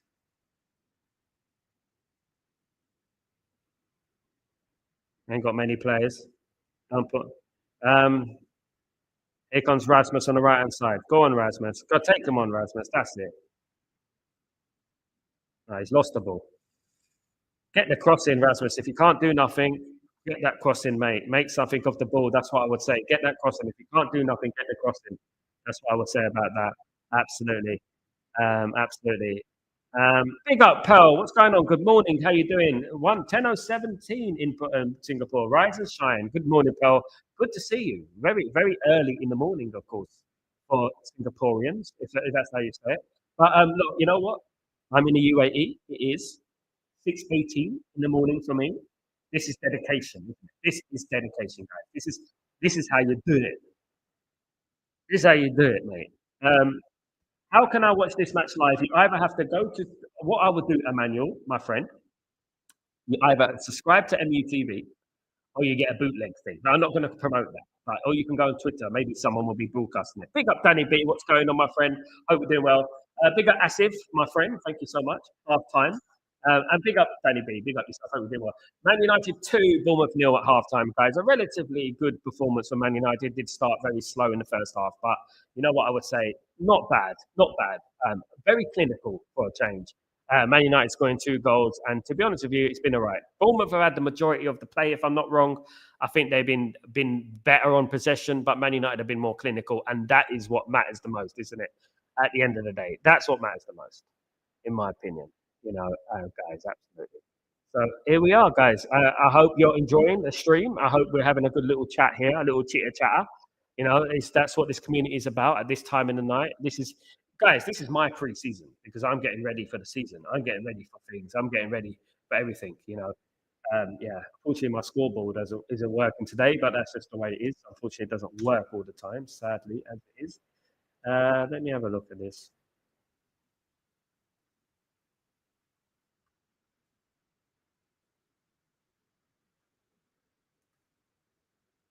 Pearl, Man United score in every match in the USA. What a treat! It's a change, isn't it? Pearl, as long as they can transfer this into the Premier League season, I'll be happy. I'd be delighted if they could do that. He did score ahead of Asif. He did, but some people on Twitter are being negative. Asif. They said he just about touched it. He just about touched it. He didn't even touch it properly. He just about touched it, basically. Ciao. Dalot, Mount, Shaw all need to be sold for the next few years. Aren't good enough for the team. I agree with you. I agree with you, Chow. I agree, but it's just try saying that to Ineos. We need a lot more players. I mean, I would keep them, Chow, if we bought more players. You know what I mean? Because it's always good to have a good squad. But what I would say is that they're not necessarily good enough for Man United, and a lot of these players, the jury is still out in regards to how good they really are, my friend. Who we see in the second half? I hope we see. I hope we see Ellen. I hope we see Manteta. I hope we see him. I hope we see Manteta. I hope we see Fredrickson. Come on. I want to see some of the young players come on, as we're not seeing Cunha and Mbumo. Good morning, Benny. How you doing, my friend? Hope you're doing well. Really good to see Benny back in the house. Good to see Benny. Hope you're well. Hope you're enjoying the game, guys. Yeah, we've been up early hours in the morning on this game, and we're trying to enjoy the elements of the game. It has been quite good, to be fair. It has been better than a couple of the games that we've covered this preseason so far. So we are winning 2-0. So we can't complain too much, can we? I mean, it's not often we score 2 goals. At the end of the day. But yeah, delighted with that so far. Happy with that. At least it's something. At least it's not 0-0. I wasted 3 hours of my life watching Leeds United versus Man United, and it was 0-0, and it was hell of boring, hell of a boring, hell of a boring. Um, I miss Malasia. No one ever said. Who's Malasia? Isn't that a cold? Isn't that a virus? I've had the Malasia disease sometime in the past. I definitely had. Have you ever had a dose of the Malasia? Oh goodness me, very sniffy, fever, everything. Um, the work rate is encouraging. It is, Benny. It absolutely is. I mean, you have to be impressed with the way they're working. I want to see Kone. Me too, Mark. Me too. Absolutely. I want to see it as well. Of course. Um, I want to see Kone as well. Yeah, it placed in deep cover, being players. I know how it is like place your head and give the ball a direction. Full credit to Rasmus. Absolutely, mate. Can I say, Asif, great strikers in the world have done them sort of goals, isn't it? Over the years, you can look at Alan Shearer. He's like, just the flick to change the direction of the ball. Otherwise, the ball wouldn't go in the net.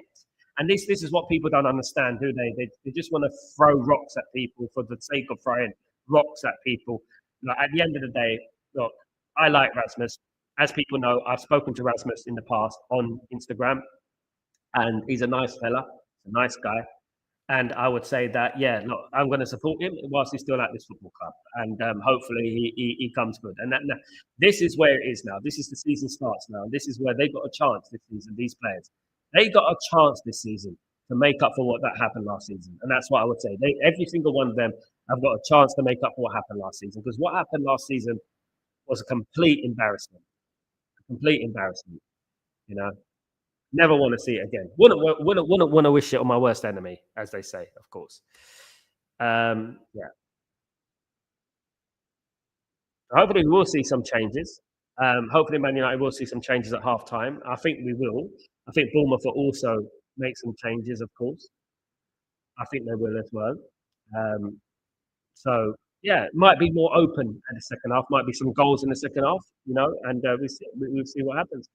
You know, we do need a bigger squad, though. Definitely need a bigger squad. I think Man United, it's not about selling everyone. I mean, some players are good enough, but some players, I think, in my opinion, should be on the bench and be like rotated a little bit more. But yeah, we do need to see a little bit more because I'm excited about our first team, but in the second team, when you start getting to the second team, it does look a little bit thin, doesn't it? Starts getting a little bit thin, guys.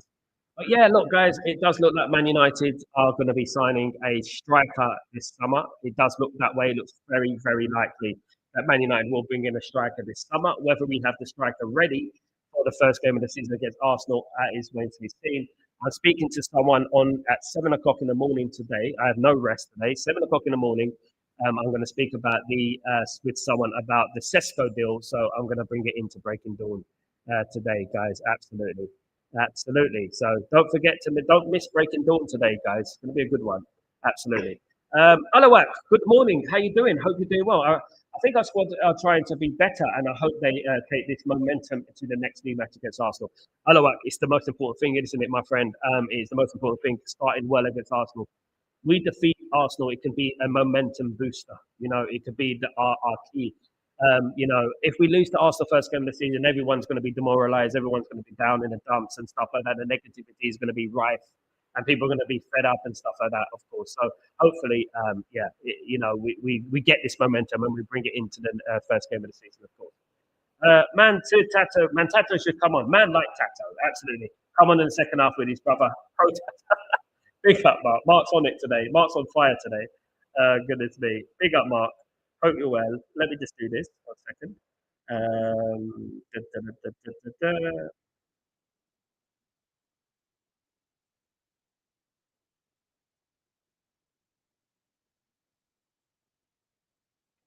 Okay, Helge. Our passing patterns have been much better. The guys who have the ball seem to more option to pass to, and people are making themselves free at pass as well. I can visually see improvements. I too can see that as well. Um, One thing I would say, and this is why I will be like a little bit pessimistic. I'm not going to be completely miserable. This is why I will be a little bit pessimistic. Is the fact that it's preseason, the fact that we've had the preseason furlough and things like that over the past. Remember those days? Those were the days, my friend. I thought they would never end. Oh, Johnson, what's going on, my friend? I hope you're doing well. Wagwan from the land down under. Good day, mate. Struth, mate. How you doing? Going down the Perth tonight. I can see the team is a bit better, and I hope that they will not lose the momentum when we resume the league. We need redemption from last season. Johnson, this is the whole thing, isn't it, Johnson? Big up Johnson, by the way. Hope you're well. This is the whole thing, isn't it? It's about the momentum. It's about bringing this kind of form into the league games. We've had great pre-seasons before. We've beaten big teams before. You remember when we beat Real Madrid? Wasn't it 4-0? Remember that? Or 4-1, something like that? And Martial went on that amazing run and he scored that goal. Preseason, it can be a confidence booster, but we have to use the momentum wisely, and bring it into the first game against Arsenal. The Arsenal game is the most important thing. It's the game I'm nervous about that Arsenal game already. Especially if Sesko comes to Man United. If Sesko comes to Man United, and we got Jokeres against Sesko, it's gonna be tasty. It is gonna be tasty. Absolutely, can't wait for it.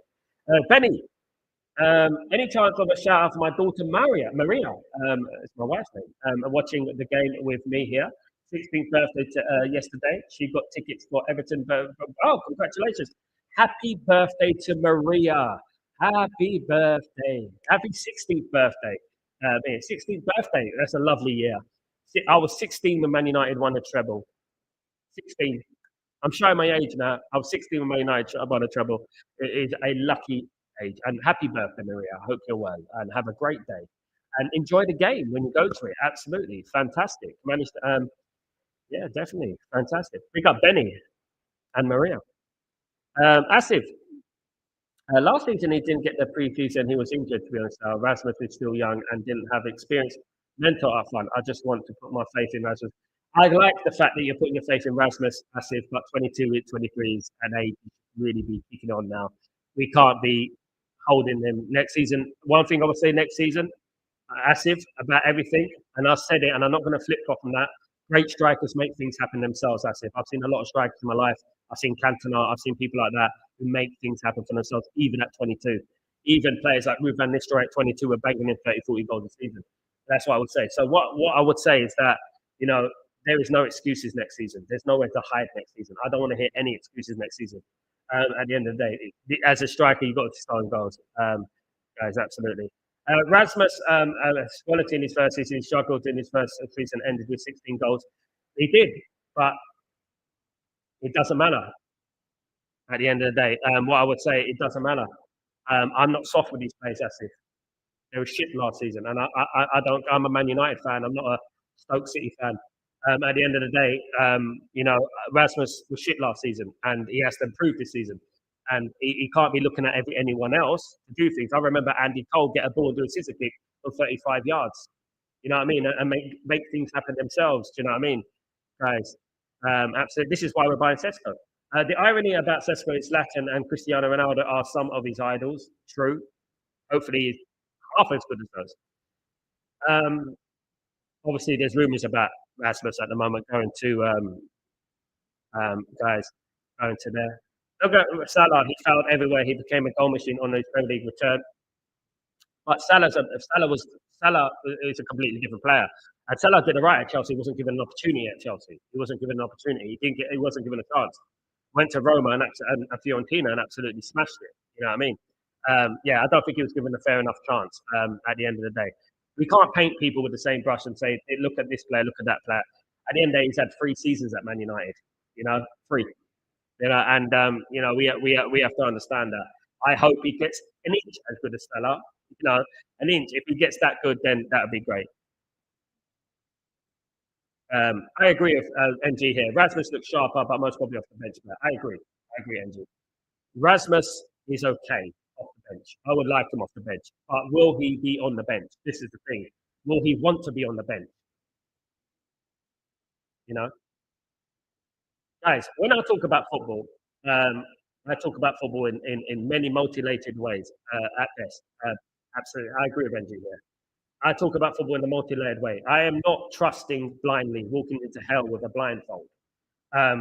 These players might be good. They might be. Let's see. Like Luke Shaw said, we might win the league. Absolutely. Ellen said it there. It doesn't take much for us. But Ellen, who remembers pre-season Perlo? Who remembers pre-season Perlo? Who remembers Andreas Pereira? Let me just say it. Pre-season Perlo. Look, guys, I don't want to hear anything about it. I just want to see action. And I hope that Rasmus goes next season and scores goals. I've seen some of the greatest strikers in the world of all time in my life. And you know what? I know what a good striker is. And I hope and I believed in Rasmus all the way up until last season. And those who follow me closely know I actually lost people, friends, and that because I backed Rasmus to the hill and back, right? But this next season, there's nowhere to hide. I don't want to see any hiding places next season. I don't want to see, oh, he's young. I don't want to see that. I don't care. You're an adult. You play football. Score goals. Look at Lamine Yamal. Look at these players. I know you can't paint everyone with the same brush, but let's see what happens. Let's see what happens next season. And I hope he gets a good opportunities next season if he's still here. Helge, some people get very connected with players. I've cut losses with Mount, Hofshaw, Holland, Anana, etc. Might be FC, maybe next year FC. The form, absolutely, Helge. Spot on. I have no affiliation with these players. I don't give a damn about those players anymore. And I'll be honest with you, Helge, they embarrassed me last season. They've got to make up to us what they did last season. Let's not forget about what happened to Tottenham. Let's not forget who gave away the ball in midfield. Let's not forget about who couldn't hit a barge pole up front. Let's not forget about the goalkeeper who went down like a sloth. I'm not going to forget that. These people are adults. They're grown men. And, you know what I mean? They should know what is good and what is bad at the end of the day. And, you know, I don't think big up, big up. Goal scorer, 20 and 22 years old.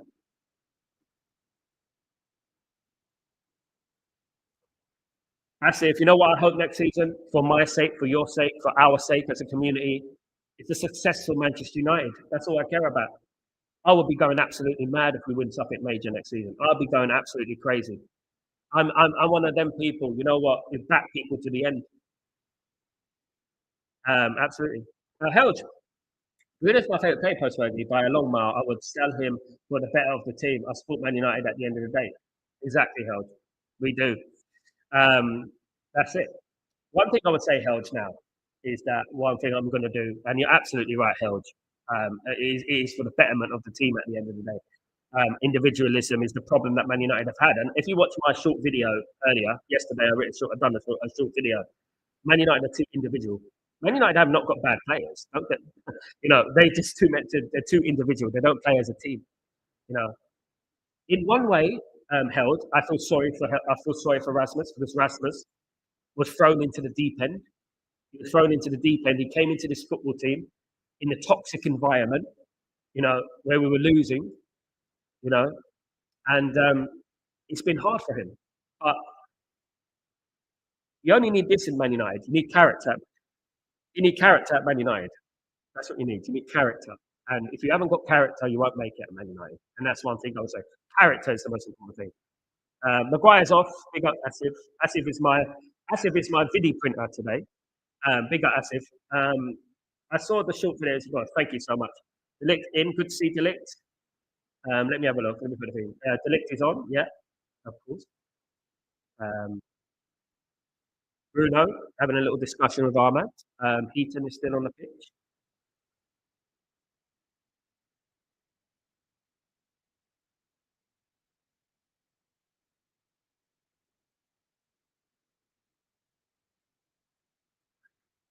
Come on, Bruno. Bruno's giving out some instructions, guys.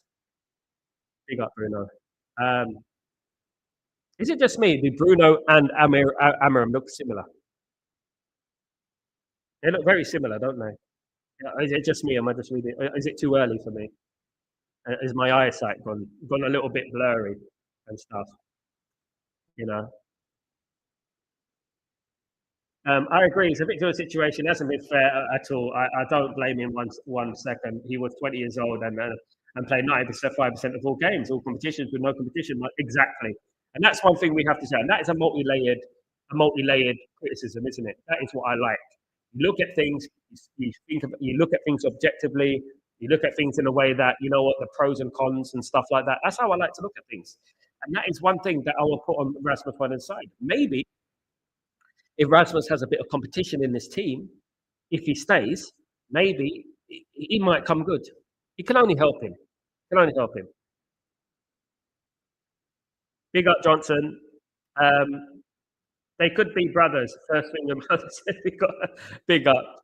They're much. They're much. I think they're much older. No, I don't think. I think Amram's 10 years older than Bruno, isn't he? Something like that. Go on, Rasmus.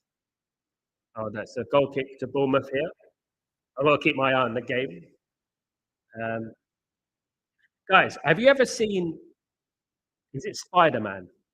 I don't know what Spider Man it was, but have you ever seen the octopus guy in Spider Man? You know Spider Man the movie, about 2004, 2005.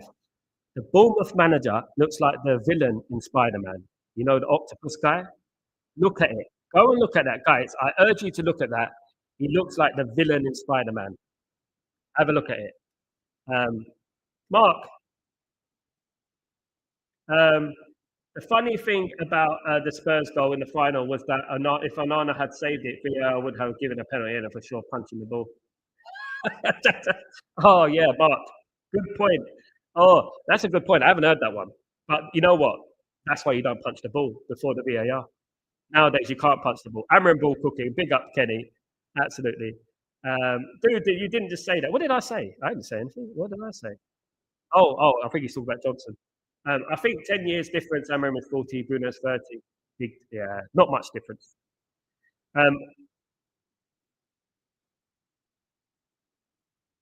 I said it afterwards lots of times. Group chat, they died when that's it. They look so similar. When I started saying that Spider-Man, Optimus Man, I was like, "Sal, no, don't say it." And he did. I said it last year, Helge. I've been saying it for about a year now, but no one wants to laugh at me, so I said it again. I'm trying to get a joke, you know. Absolutely insane that you bring that up. I agree 100%. Yeah, see, me and Helge. I mean, but big up the community before I get in trouble. 2-0 to Man United. 47 minutes gone, guys. Yeah,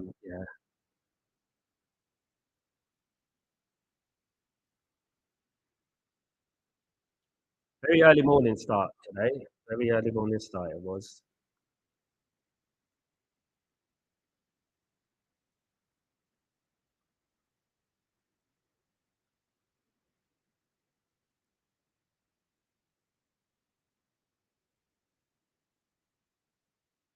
Here comes United's Dorgu. His cross comes in. That looked like a free kick. It's a free kick to Man United, right on the edge of the box. Trying Bruno Fernandes territory. Foul on Dorgu. Dorgu's been excellent today. He's been excellent.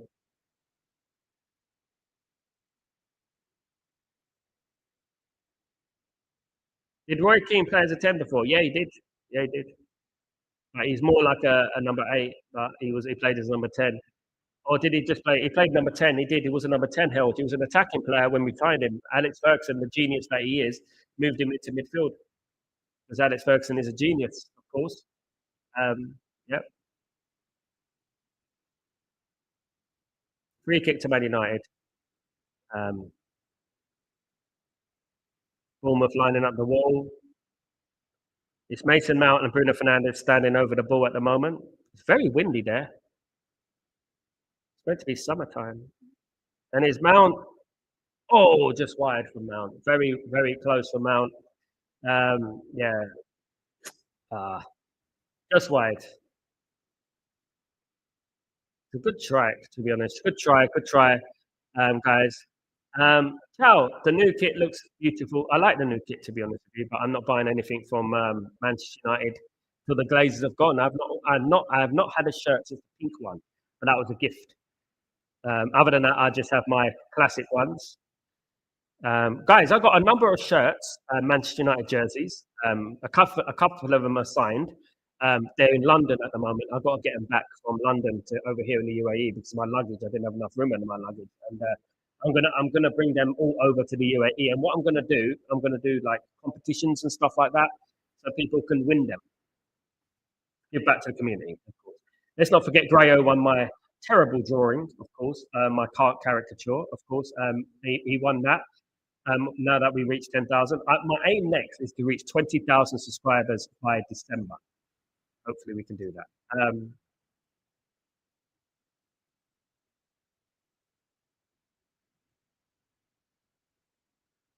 Big challenge there. Rasmus is getting stuck in. Free kick to Man United on the edge of the box, guys. Again, another free kick to Man United. Hopefully, they make something of this one. Another free kick to Man United. Bruno Fernandes is standing over it alongside Mount again. Mason Mount and Ahmad is standing over the ball this time. And the Bournemouth players laying down on the floor to try and stop the trick shot. I think Ahmad is going to take this, or is it a bluff? It's going to be Bruno. By the body language, it's definitely going to be. Is it? No, it's Ahmad, and it's hit the wall.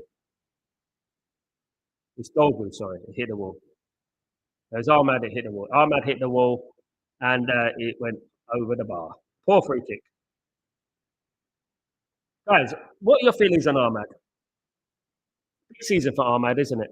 I like Ahmad, but a massive season for him as well. You know, consistency is key, isn't it? Ball given away by Bruno after the corner, throw into Bournemouth.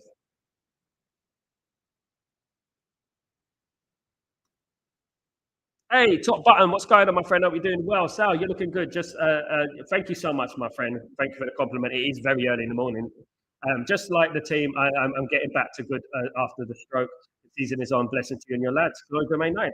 Big up, top button, and I hope you're doing well, mate. I hope you're doing well. You know what? What I would say is that we as humans are very fragile. You know, we're very fragile. And I mean, people don't know. I'm always in the hospital. If you see, I've got injections all over my arm and stuff like that. Look at that, right there. See, I've always, you know, we've all got like problems and stuff like that. And we always have to look after ourselves and everything. You know what I mean? Because when we get older, things can happen pretty quickly. And yeah, big up, top button. I'm glad you got through it, mate. I'm glad you're doing well. You know, you've got through the hard bit, and you know what, you're going to be stronger for it, in my opinion. I think you will be. And you know, good best of luck to you, mate. Much love. Goal, Man United. Ahmadinho has got the third goal. Just when I was speaking about Ahmad, you see, when I speak, it happens. I'm like Joe Hendry. When you mention his name, he scores. It is Ahmad. Ahmad scores. When you mention his name, he scores. Nice little finish into the bottom corner. Ahmad scores for Manchester United. Manchester United 3, Bournemouth 0. I wish this was the Premier League game. Don't you wish this was the Premier League game? I wish it was the Premier League game. Great goal from Ahmad. Come on, Ahmad. Absolutely great goal. There we go.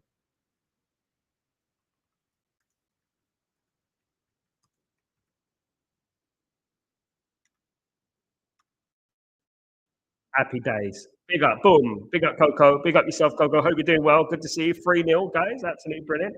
No need to worry about Ahmad. He's a goat in the making. There you go, Coco. I hope so, mate.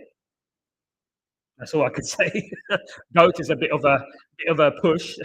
It's a bit of a stretch.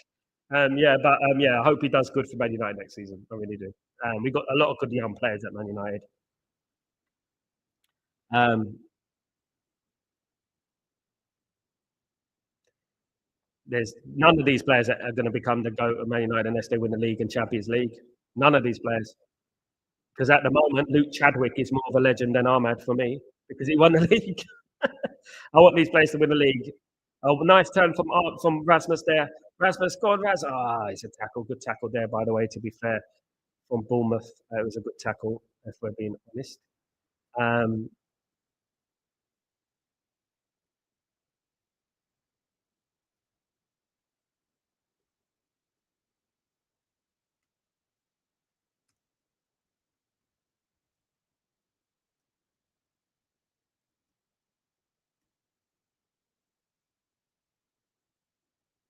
Harold, do you think there is hope for Bruno to do the Roy Keane goals and rebrand themselves further down the pitch?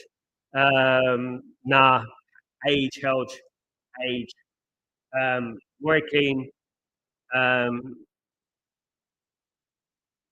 you know what GOAT means, Coco? He's not the GOAT. A GOAT means greatest of all time. I come from a generation of Paul Scholes, Roy Keane, David Beckham, Ryan Giggs.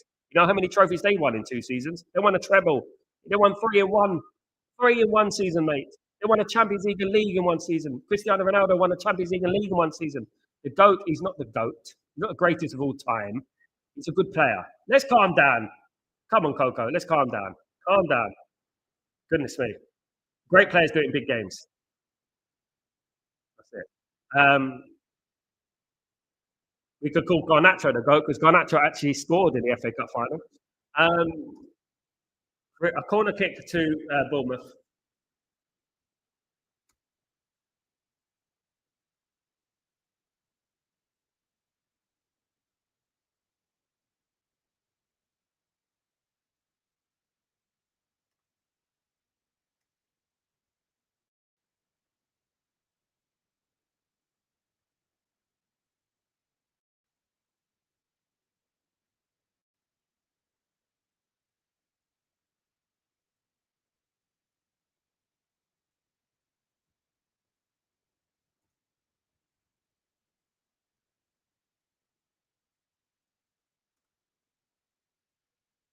Very good corner kick. And it's just over. It's just wide from Bournemouth. It's a good header. It's a good header. A good header. In the making. Coco, I hope you're right, my brother. I hope you're right. I hope he's right. Inshallah. That he becomes the best player in the world. Inshallah. Held. If you were a manager in the real world, what is your philosophy? What formation is Salina formation is Saints age? My formation, I will play something like a 4-2-3-1. That's the formation I'll play. But I'm a big advocate for width and wing play. I'm a big advocate for wing play, so I'll probably go for a 4-4-2. I would be proper Sam Allardyce in it. No, but what I would do, I would concentrate on width for Man United. I think all the great Man United teams have had width. But right now, in a modern scenario, it'd be 4-2 with the 2 pivots, 3, 1. Absolutely. Mark, they have even put Manchester weather. Absolutely. Just isn't that nice? Just to make us feel at home. Big up Marky Mark. And Marky Mark, thank you so much for becoming a member, of course. Sal, how are you and your family? Very well, my friend. Great game so far. Love the intensity. It's a change, isn't it, Marky Mark? Big up yourself and thank you for becoming a member. You're absolute legend. Thank you. Sal Allardyce. There you go, mate. I'll stink it out, Helge. I'll be stinking it out. I'll be getting those 1-0s, Helge. You don't know. You know what I mean? No, I'll make Man United one of the most. I'll be a good Man United manager. I think I would. But anyone would say that, wouldn't they, about themselves? I'm very tactical. I used to play Championship Manager. Yeah, I won many titles on Championship Manager. Prolific. Dorgu's going off. Is he? No, he's walking. He's running back to his position. He looked like he's going off. No, he's just running back to his position.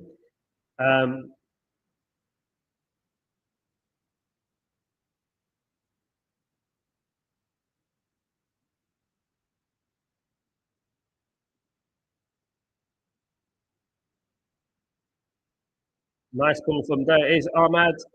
Oh, that's a penalty, surely. No, that looked like a penalty. That looked like a penalty on Ahmad. That looked like a penalty. Morning, Fanativate. How you doing, my friend? Hope you're doing well. Good to see you. Good to see you. My God, Dorgo has been so good. My God. I mean, he's going to be a great player. He's going to be talking about goats. I think Dorgu will be one of the best left backs in the world in a few years. I think he's absolute animal, mate. I think he's going to be an absolute star. Absolutely. I'm looking forward to seeing Buma and Cunha play next game. Yeah, apparently they're going to play the next game against Everton. Hopefully they do. 75 for, I mean, Coco. Who knows? It's a risk, isn't it, mate? It's a risk. As we say, you know, you have to take risks in football to make things happen. I've got a good feeling about him, Coco. I've got a very good feeling about him. I've got a good feeling about Sesko. I really do. You know, obviously, Man United look like they're going to pull out of the deal for Watkins. Obviously, Aston Villa probably giving Man United too many headaches, of course. Big up for Activate, by the way. Active is always active. Always. Big up for Activate. Hope you're well this early morning, of course. We're putting in the hours, ain't we, with Man United? There's lots of empty seats in that stadium. Probably don't like the rain. I've been to Chicago. I went to Chicago once. Done some work there in the studio when I was in music. It's quite a mellow city. I wouldn't say it's an absolute buzzing city. It's very mellow. Obviously, home of jazz. Oh, bad ball from. Oh, that's a bad ball. Oh, that's an awful ball. Unlucky, Rasmus. It's the rain. We're blaming the rain. It's the rain. It's not going to rain in Manchester. Um,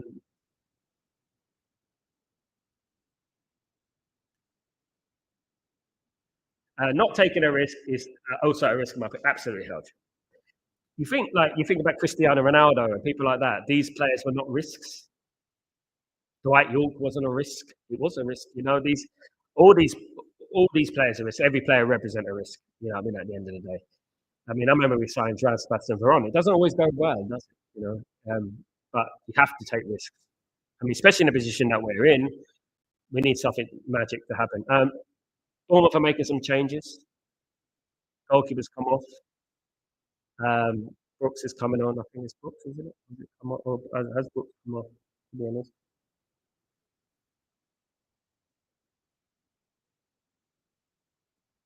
I big at everyone. Much love to you all for joining me today. Um, do you think that we will see Sesko before the Arsenal game? Yeah, I think it depends. I think if this transfer is not done by the next week, I think that we won't see him. I think it needs to be done by next week, so that he can have a couple of weeks. I still don't think he'll start. I'll be honest. I don't think he'll start, even if he get it done. It has been Bella, absolutely, Kenny. I'm excited to see who comes in the 7th minute. I want Tito to go and Leon cameo. Me too, mate. What about Diego Leon? We haven't seen him either, have we? Yeah, be nice to see Cheeto come on for a little bit. Can't let Bournemouth back in the game. But anyway, we're 3-0 up. 28 minutes to go. Relatively comfortable. I'm surprised how comfortable this game has been for Man United, to be honest. I'm actually surprised. It goes to show you when the pressure's off. Oh, pass the ball, Rasmus. There was a pass on to Ahmed. There was a pass on to Ahmed. There was a pass on to Ahmed, and he just missed that pass. We're giving Bay the ball. Here come Bournemouth. Nice tackle there by De Ligt. Bournemouth have got the ball back. They got the ball back here.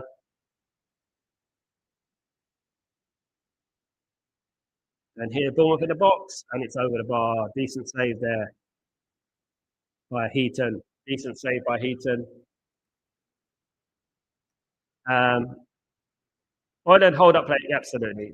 Big up Coco, big up everyone who's watching me today. You absolute legends. The community is the best. This community is the best. You know what? You know the funny thing about people sometimes, right? Is that people, you can have a disagreement in life. You can have a disagreement about football, and you can have your different opinions. But people treat differences of opinions as you're basically swearing at their mother or something, and they don't talk to you again. Oh, it's almost a goal, almost, and he saved it. Well played, Heaton. Heaton, great save from Heaton. Back in and over the bar. That was almost a goal from Bournemouth. Yeah, and it's this is the thing. What I was saying is like some people you can have a difference of opinion. At the end of the day, life is about differences of opinion because if we all agreed, it'd be pretty boring, wouldn't it? You have to have a disagreement sometimes. Yeah, to disagree is to learn. To disagree is to learn. There's some people, you say something about one player or something else or the tactics and that, and they get offended. You know, I don't know why they get offended and they don't want to. Amount of people have unsubscribed to me because I disagreed with them. I probably have 30,000 subscribers, but yeah, it's just a lack of intelligence, isn't it? People don't like being wrong. Sadly, I mean, I don't mind being wrong if it's a benefit of Manchester United. On football terms, if it's the benefit of Man United, I don't mind being wrong. To be honest. Hey, Tybo, good morning, my friend. How you doing? Just goes hello before work. Hats off to you guys for doing a big up, Tybo. How you doing? Thank you so much for joining me. Absolute legend, of course. And have a great day at work. Enjoy it, mate. Absolutely. Eaton rumor. It's weird Amram doesn't start with Kone. He might not be good enough, Carl. He sees him more than us. But he's young, isn't he? We've got to give him time. Held, here's a different type of opinion. I would rather start with Heaton than Anana and buy in there without a shadow of doubt in Premier League. Yeah, probably, mate. Probably Asif. I think we're going to get a goalkeeper. Asif. I think what I'm hearing, Man United are going to get a goalkeeper, and Heaton could be second fiddle. Already he made some great saves in line. He's 39 though. We have to remember that. But yeah, he's better than Onana. We've had enough of Onana. Man, oh man, he's quick. He's quick. He's very quick. He's blistering. He's a corner to Man United. Mason Mount are going to take the corner. Um, we've got 25 minutes of this game left. Corner comes in. Cross comes in. Holland over the bar. No, Delict over the bar. Excuse me, Delict over the bar. Good save for the keeper. Just over the bar from Matthias Delict. Good header. Yeah, we haven't scored nowhere near enough headers over the years. It's good to see that. It's good to see that. That made me happy.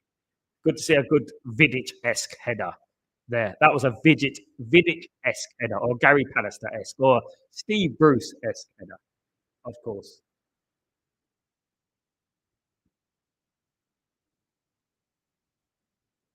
Right, the cross is going to come in for the second corner. Cross comes in, nice little cross.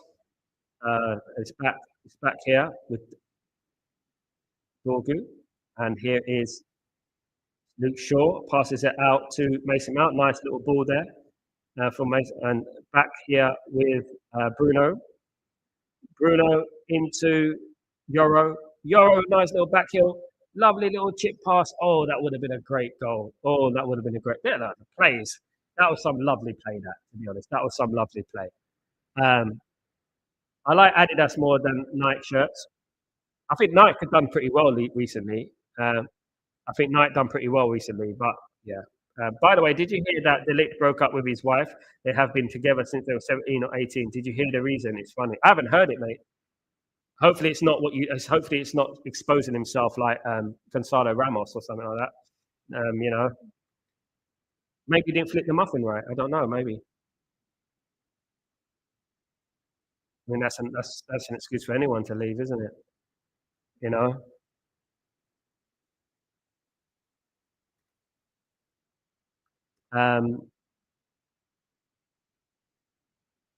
You guys are dedicated, though. You Stretford Post legends. That's what you are. All watching the game at the same time. Well, hopefully at the same time. It should be the same time. All watching the game with me. Really appreciate it. I thought I was going to be all alone. Early in the morning, break of dawning. Set my alarm and everything. There you go, guys. Dedication.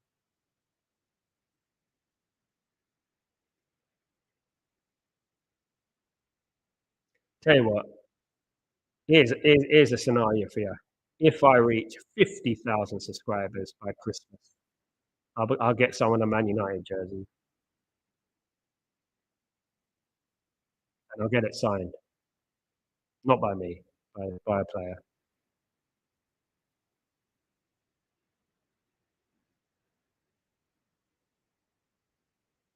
Yeah, sooner or later I'll be going on these tours, guys. Hopefully, as the channel grows, I'll be live for these tours. My goodness me, Man United have got the kids out. Look at them. Look, there's a bunch of players on the sideline. My goodness me. Look like queuing up. Like they're queuing up to waiting to Tesco's to open.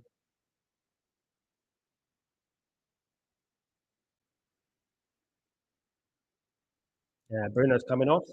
And we've got a number of players coming on. Loads of players there. I can see the likes of Fredrickson. I can see Collier. I can see Chida Obi Martin coming on. I can see Kobe Mainu there. I can see Aiden Heaven. Lots of players are coming on, guys. Bruno looks knackered.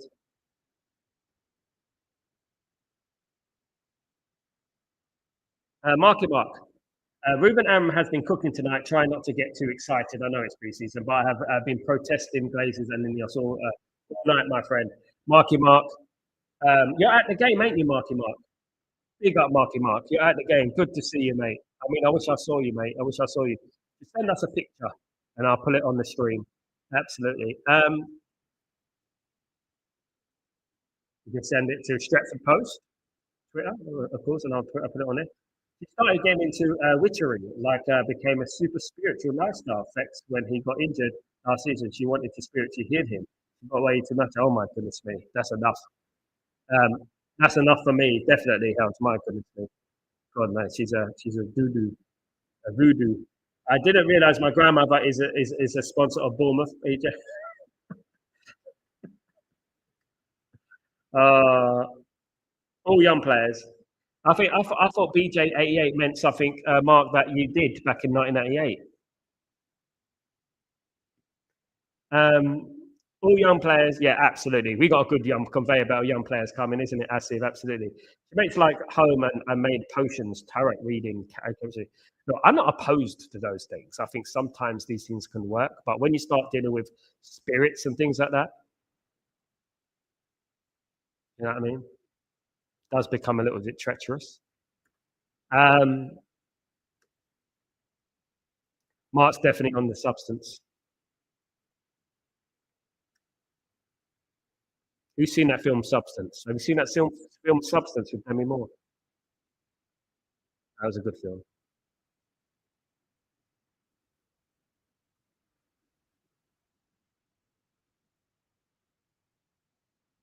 3-0, and it is Lenny. Is it Lenny? Who is it? Who is it? Montetto. Who is it? Can't even see. 4-0, sorry. 4-0. 4-0. It is Williams, guys. Williams. Williams, a new striker for Man United. There you go. We don't need a new striker. We got Williams, guys. It is 4-0, not 3-0. 4-0 to Manchester United. Brilliant for Williams. First goal for Manchester United. Well, hey, brilliant. Brilliant play. Good to see the young player score. 4-0 to Man United. Good play from Diego Leon, that. Absolute animal. Look at Diego Leon, guys. He slipped, though. He meant to do that. He meant to do that. Good finish, guys. Good finish. What a finish. Yes.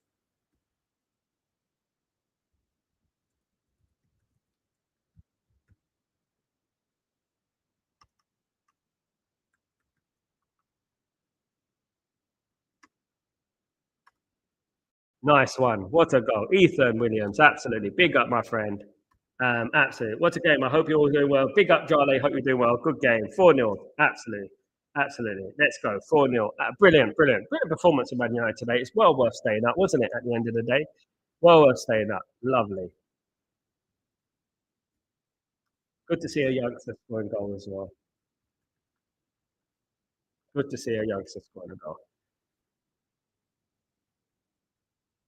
I wish this was a Premier League game again. I can't say it enough. I wish this was a Premier League game. 17 minutes, Man United can get more. Can Man United get more? It's Collier. I liked what Leon did. I know Leon slipped, but what he did there was phenomenal. He meant to do that. Cheeto, hold up the ball, get the ball, mate. There you go, mate. Well played. Ahmad, Mantata.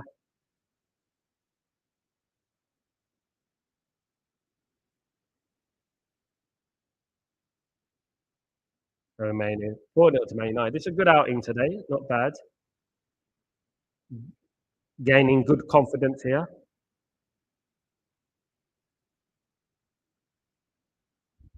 Hopefully, we can transfer this into the Premier League, of course. Hopefully. Hopefully, we transfer it. Tybo, we ate on fire, as it seems. We are on fire, mate. Yeah, definitely, mate. Definitely. Um, big up, big up, big up, Tybo. Yeah, we are on fire, mate, today. I hope so. I hope so. When Will Cheetah is going to score in a senior shirt? He scored already against Hong Kong, actually. He scored already against Hong Kong a month ago. The pitch is soaked, so it must have spots. I mean, it must be horrible. I mean, I'm scared about injuries, guys. Big up, Rajat. How you doing? Good to see you, mate. Hope you're well. Good to see you, of course. Wow, wow, wow. 4-0. There you go, pal. That's what more likely, isn't it? That's more to your taste, pal, isn't it? Big up, pal. Rajat, what time is it there, bro? The time is now 7:05 a.m., Rajat. It's a corner to Man United. To Bournemouth, sorry. Bournemouth are making a few more changes here. 15 minutes to go, guys. Man United 4, Bournemouth 0. Good pre-season so far. Good pre-season. Apart from that Leeds game, apart from that Leeds game, it is quite a positive preseason so far. We have to admit. But then again, we've had preseasons like this. I told you, like when we beat Real. Do you remember when we beat Real Madrid 4-1, 4-0? Was it something like that back in the days? Um, yeah, he did. Yeah, he scored. It's quite a good goal as well. Actually, he chested it down, spun, and bent it in the corner. Very good goal. Good player, good prospect. Still raw, but very good prospect for me. Man United got a good future, Asif, I would say. You know, Man United got a good future.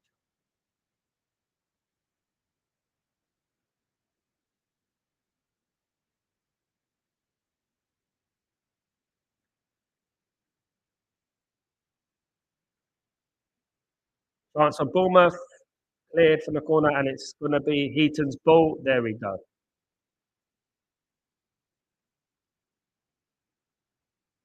Don't forget to join me, guys, for Breaking Dawn. I've got some big news coming up. I'm going to have to explain it to you guys um, for Breaking Dawn later on.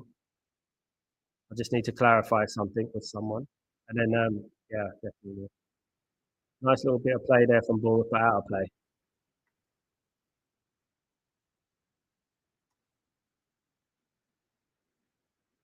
How about in 2020 when also Bangkok Century Cup? Big up Rajat. That's true. That's true. And that Dorgo goal was so nice to watch. It was nice to watch. Yeah, I agree. There. I think Dorgo's going to have a great season next season. Some of us have believed in him, isn't it? Some of us have believed. They're not written him off so early. We haven't, of course. One thing about it, every time I've seen Diego Leon, guys, you know when we talk about feelings, you know, like when you have a feel for a player. When I see Diego Leon play, I'm like, that player's got it. You know, I'm like, that player's got it. That player has something about himself. You know what I mean? He knows what it means. You know.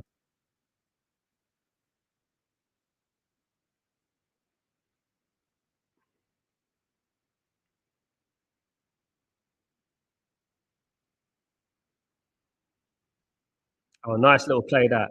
Oh, brilliant there. Bring it in. Get it at your feet. Pass it. Pass it. Pass it, mate. That was good play though.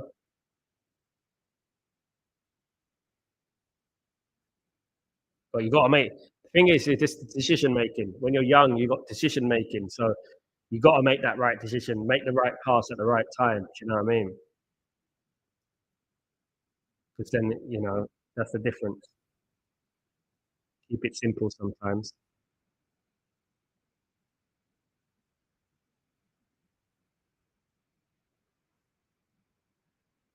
There's Cheeto.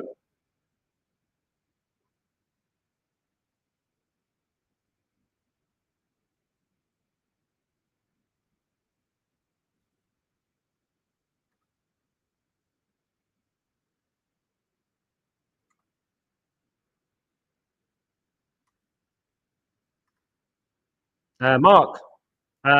Leon drinks full pint of milk every day. Well done to him. Big up, Mark. He's going to be a good player. Diego Leon would have been signed by Fergie. I like him. Him and Dorgu. We start. I mean, that's what I'm talking about. Helge, proper left backs and left backs, proper left backs, isn't it? Need a right back now, don't we, Helge?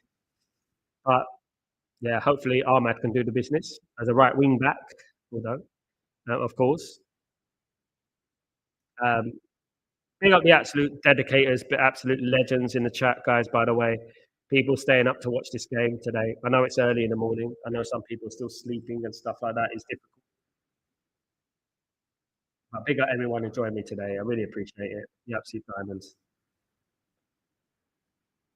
Don't forget to join me later on for Breaking Dawn when we're talking all transfer news.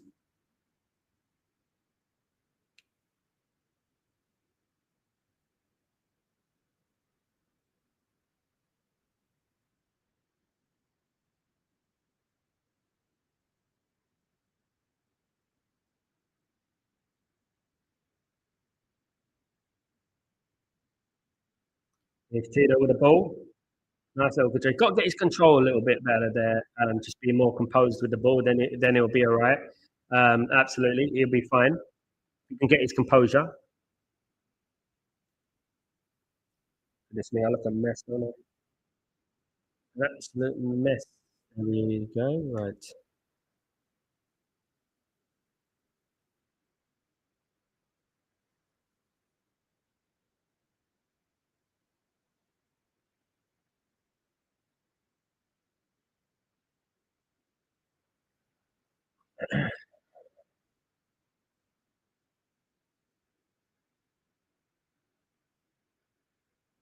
Free kick to Man United. Diego Leon is standing over the ball.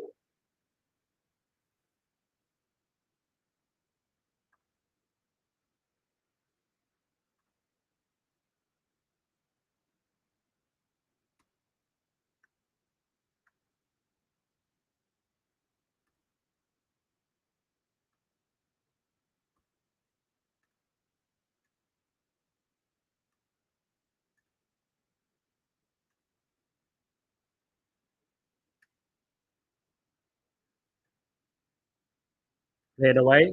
Bournemouth with the ball now. Game's sort of dying out now. It's about 8 minutes to go until full time. Of course, those legends are me staying up with me today. Thank you so much. 20 legends. 20 legends. Of course, staying up with me today. Thank you so much. Of course.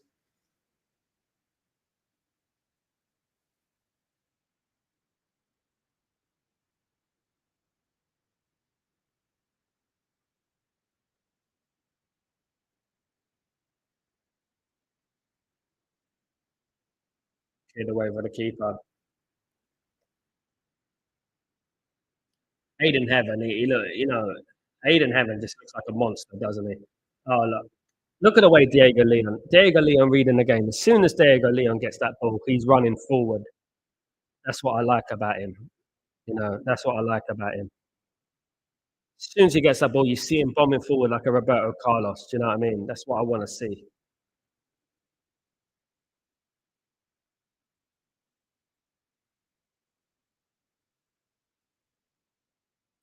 Good to see. Good to see. I like this. Me too, Charlie. I like some of these new players as well. I like some of the young players who come on. Diego Leon looks like a star to me. He really does. Shame that we've got too many left backs, isn't it?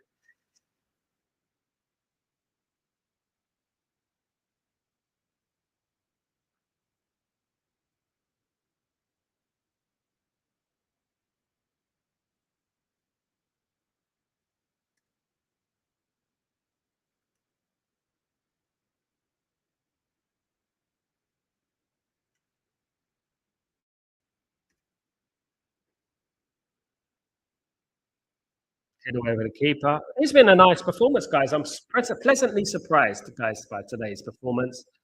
But I think we've been really good. I think like composed, clinical, and Bournemouth ain't no mugs. Bournemouth are a decent side. You have to remember like what they've done to us in the past. They control the ball, my son, control the ball, and a free kick to Bournemouth. Play on, and a free kick. They're bringing it back. It's going to be a free kick to Bournemouth.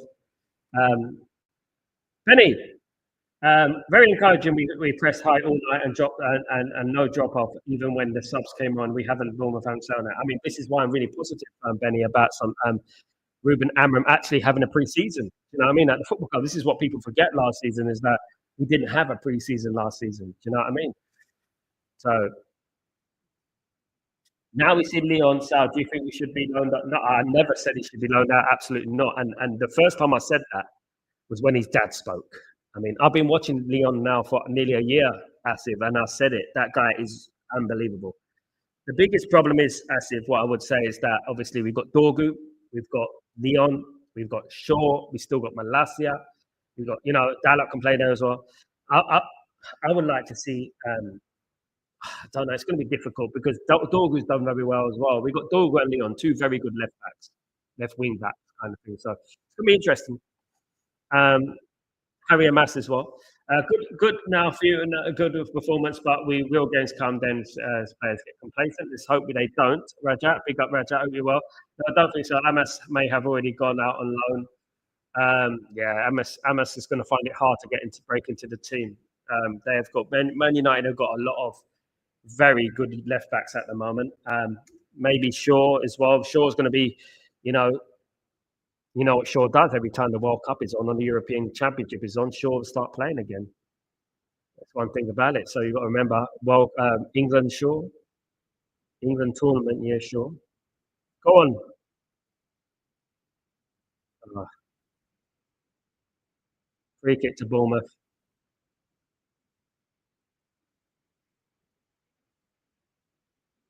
Ugarte giving away the free kick there. This team should never have gone 15th. I look at it and I think, my goodness me, they must have really down tooled in this season. I want a Cheeto goal before the whistle goes. I hope we get your wish, Helge. I hope we get your wish. Fingers crossed. You get your wish, Helge. Hopefully. Hopefully you get your wish, mate. Ciao. I'd rather see Heaton play against Arsenal. Don't want to see Anana ever again. Big up, Chow. I think a lot of people share your feelings, mate. I think a lot of people do. Anana's anyone's better than Nana at the moment.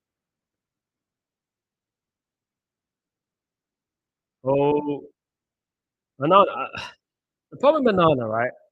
Anana will just let you down at the wrong time. You could be really in the game. You could be doing well, passing it around, playing well, and Anana will do something silly and completely knock the stuffing out of you. You know what I mean?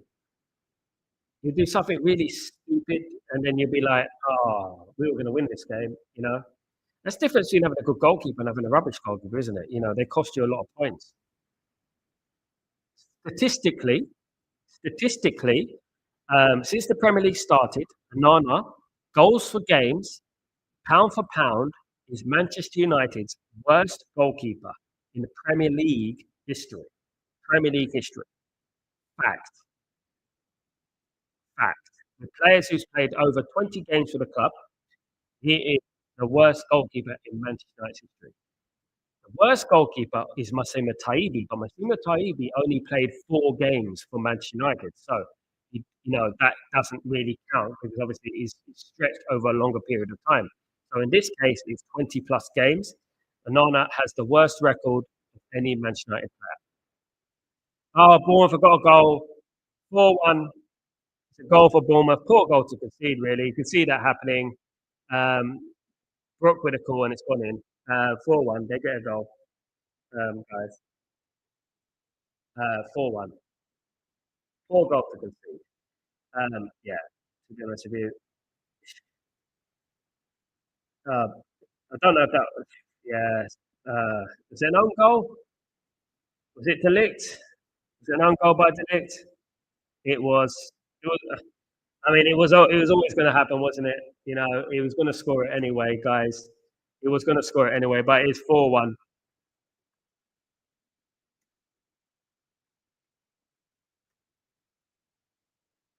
Yeah, poor goal to concede. To be fair,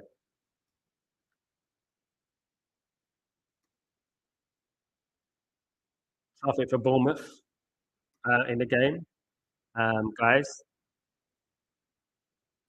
Um, a kid is allowed an odd mistake. I don't think it was a kid. I think it was Delict. He is allowed an odd mistake. Yeah. I think it was Delict who made the mistake. It was an own goal from Delict, wasn't it?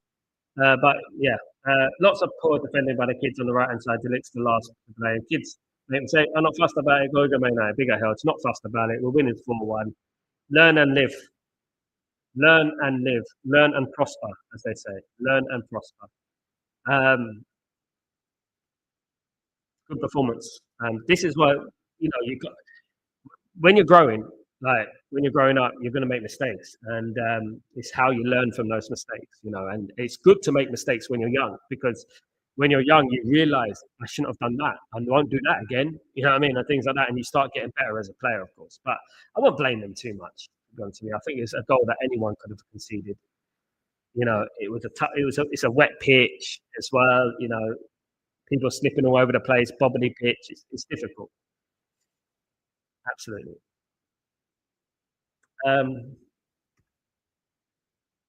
Anana would have saved it. Anana, if it was a beach ball, Man United have won the game, guys. It is finished, guys. Already finished. Manchester United 4, Bournemouth won, guys. Manchester United get off to a great start in this pre-season. Well, we've done pretty well this last couple of games. We've been really good so far. So great win for Manchester United. The ref was very bad, says Yale. I agree. Full time, guys. Big up everyone who's joined me. The absolute diamonds, your absolute legends. Thank you so much. Look, Man United win 4-1. Great performances. Um, Later on, I'll be doing my man of the match. Who do you think was the man of the match, guys, in this game? Let me know, guys. Let me write this down. Right, let me write this first. Um, let's do a poll. Oh, the poll is I can't do a poll. Right, hold on. Let me see if I can do a poll. Um, who was your man in the match, guys? Who was your man in the match for this game? So I'm going to do a poll now. We're going to give it 5-10 minutes. Who was your man in the match? So let's do this poll. No, not a poll. Like, let's do it. Let's do maybe. Okay, guys. Dorgo was man of the match. Me too. I agree with that. Anyway, good night, Charlie. Have a good night, everyone. Guys, I'm off to get a little bit of a shot eye. I'm gonna take it easy now. Rest a little bit and be up for Breaking Dawn, guys. I'll be back here at, of course, 7 a.m. UK time, 10 a.m. my time, 8 a.m. Central European time. Dorgo man of the match. I agree with that. Absolutely held. So don't forget to join me for that, guys. You're absolute legends. And guys, thank you for joining me again. Really appreciate it. Good morning, APN. How you doing, my friend? And guys, don't forget, I will be back later on for Breaking Dawn. Guys, there's lots of news coming out. Looking very good, Mark. I agree. We look a lot better. Absolutely. Let's hopefully they carry it on. Glory, glory, Man United. Peace out, Asif. Thanks for joining me, brother. Thank you very much again. Joe Glazer second. Oh my goodness me, Mark. You're losing it, Mark. Don't lose it while you're ahead. Guys, thank you so much for joining me. I will be back for Breaking Dawn later on. Don't forget to join me and put your notifications on. And please don't forget to subscribe if you're new. I'm Sal Warner. This is the watch along between Man United and Bournemouth. Man United win 4-1, guys. Great win for Man United. Brilliant performances all round. Looking a lot better, isn't it? And hopefully we get some big news in regards to transfers. Hopefully this week. Take it easy, guys. Have a good day, morning, and I will see you later. Big up Kenny as well. I'll see you later for Breaking Dawn. Take it easy. Peace.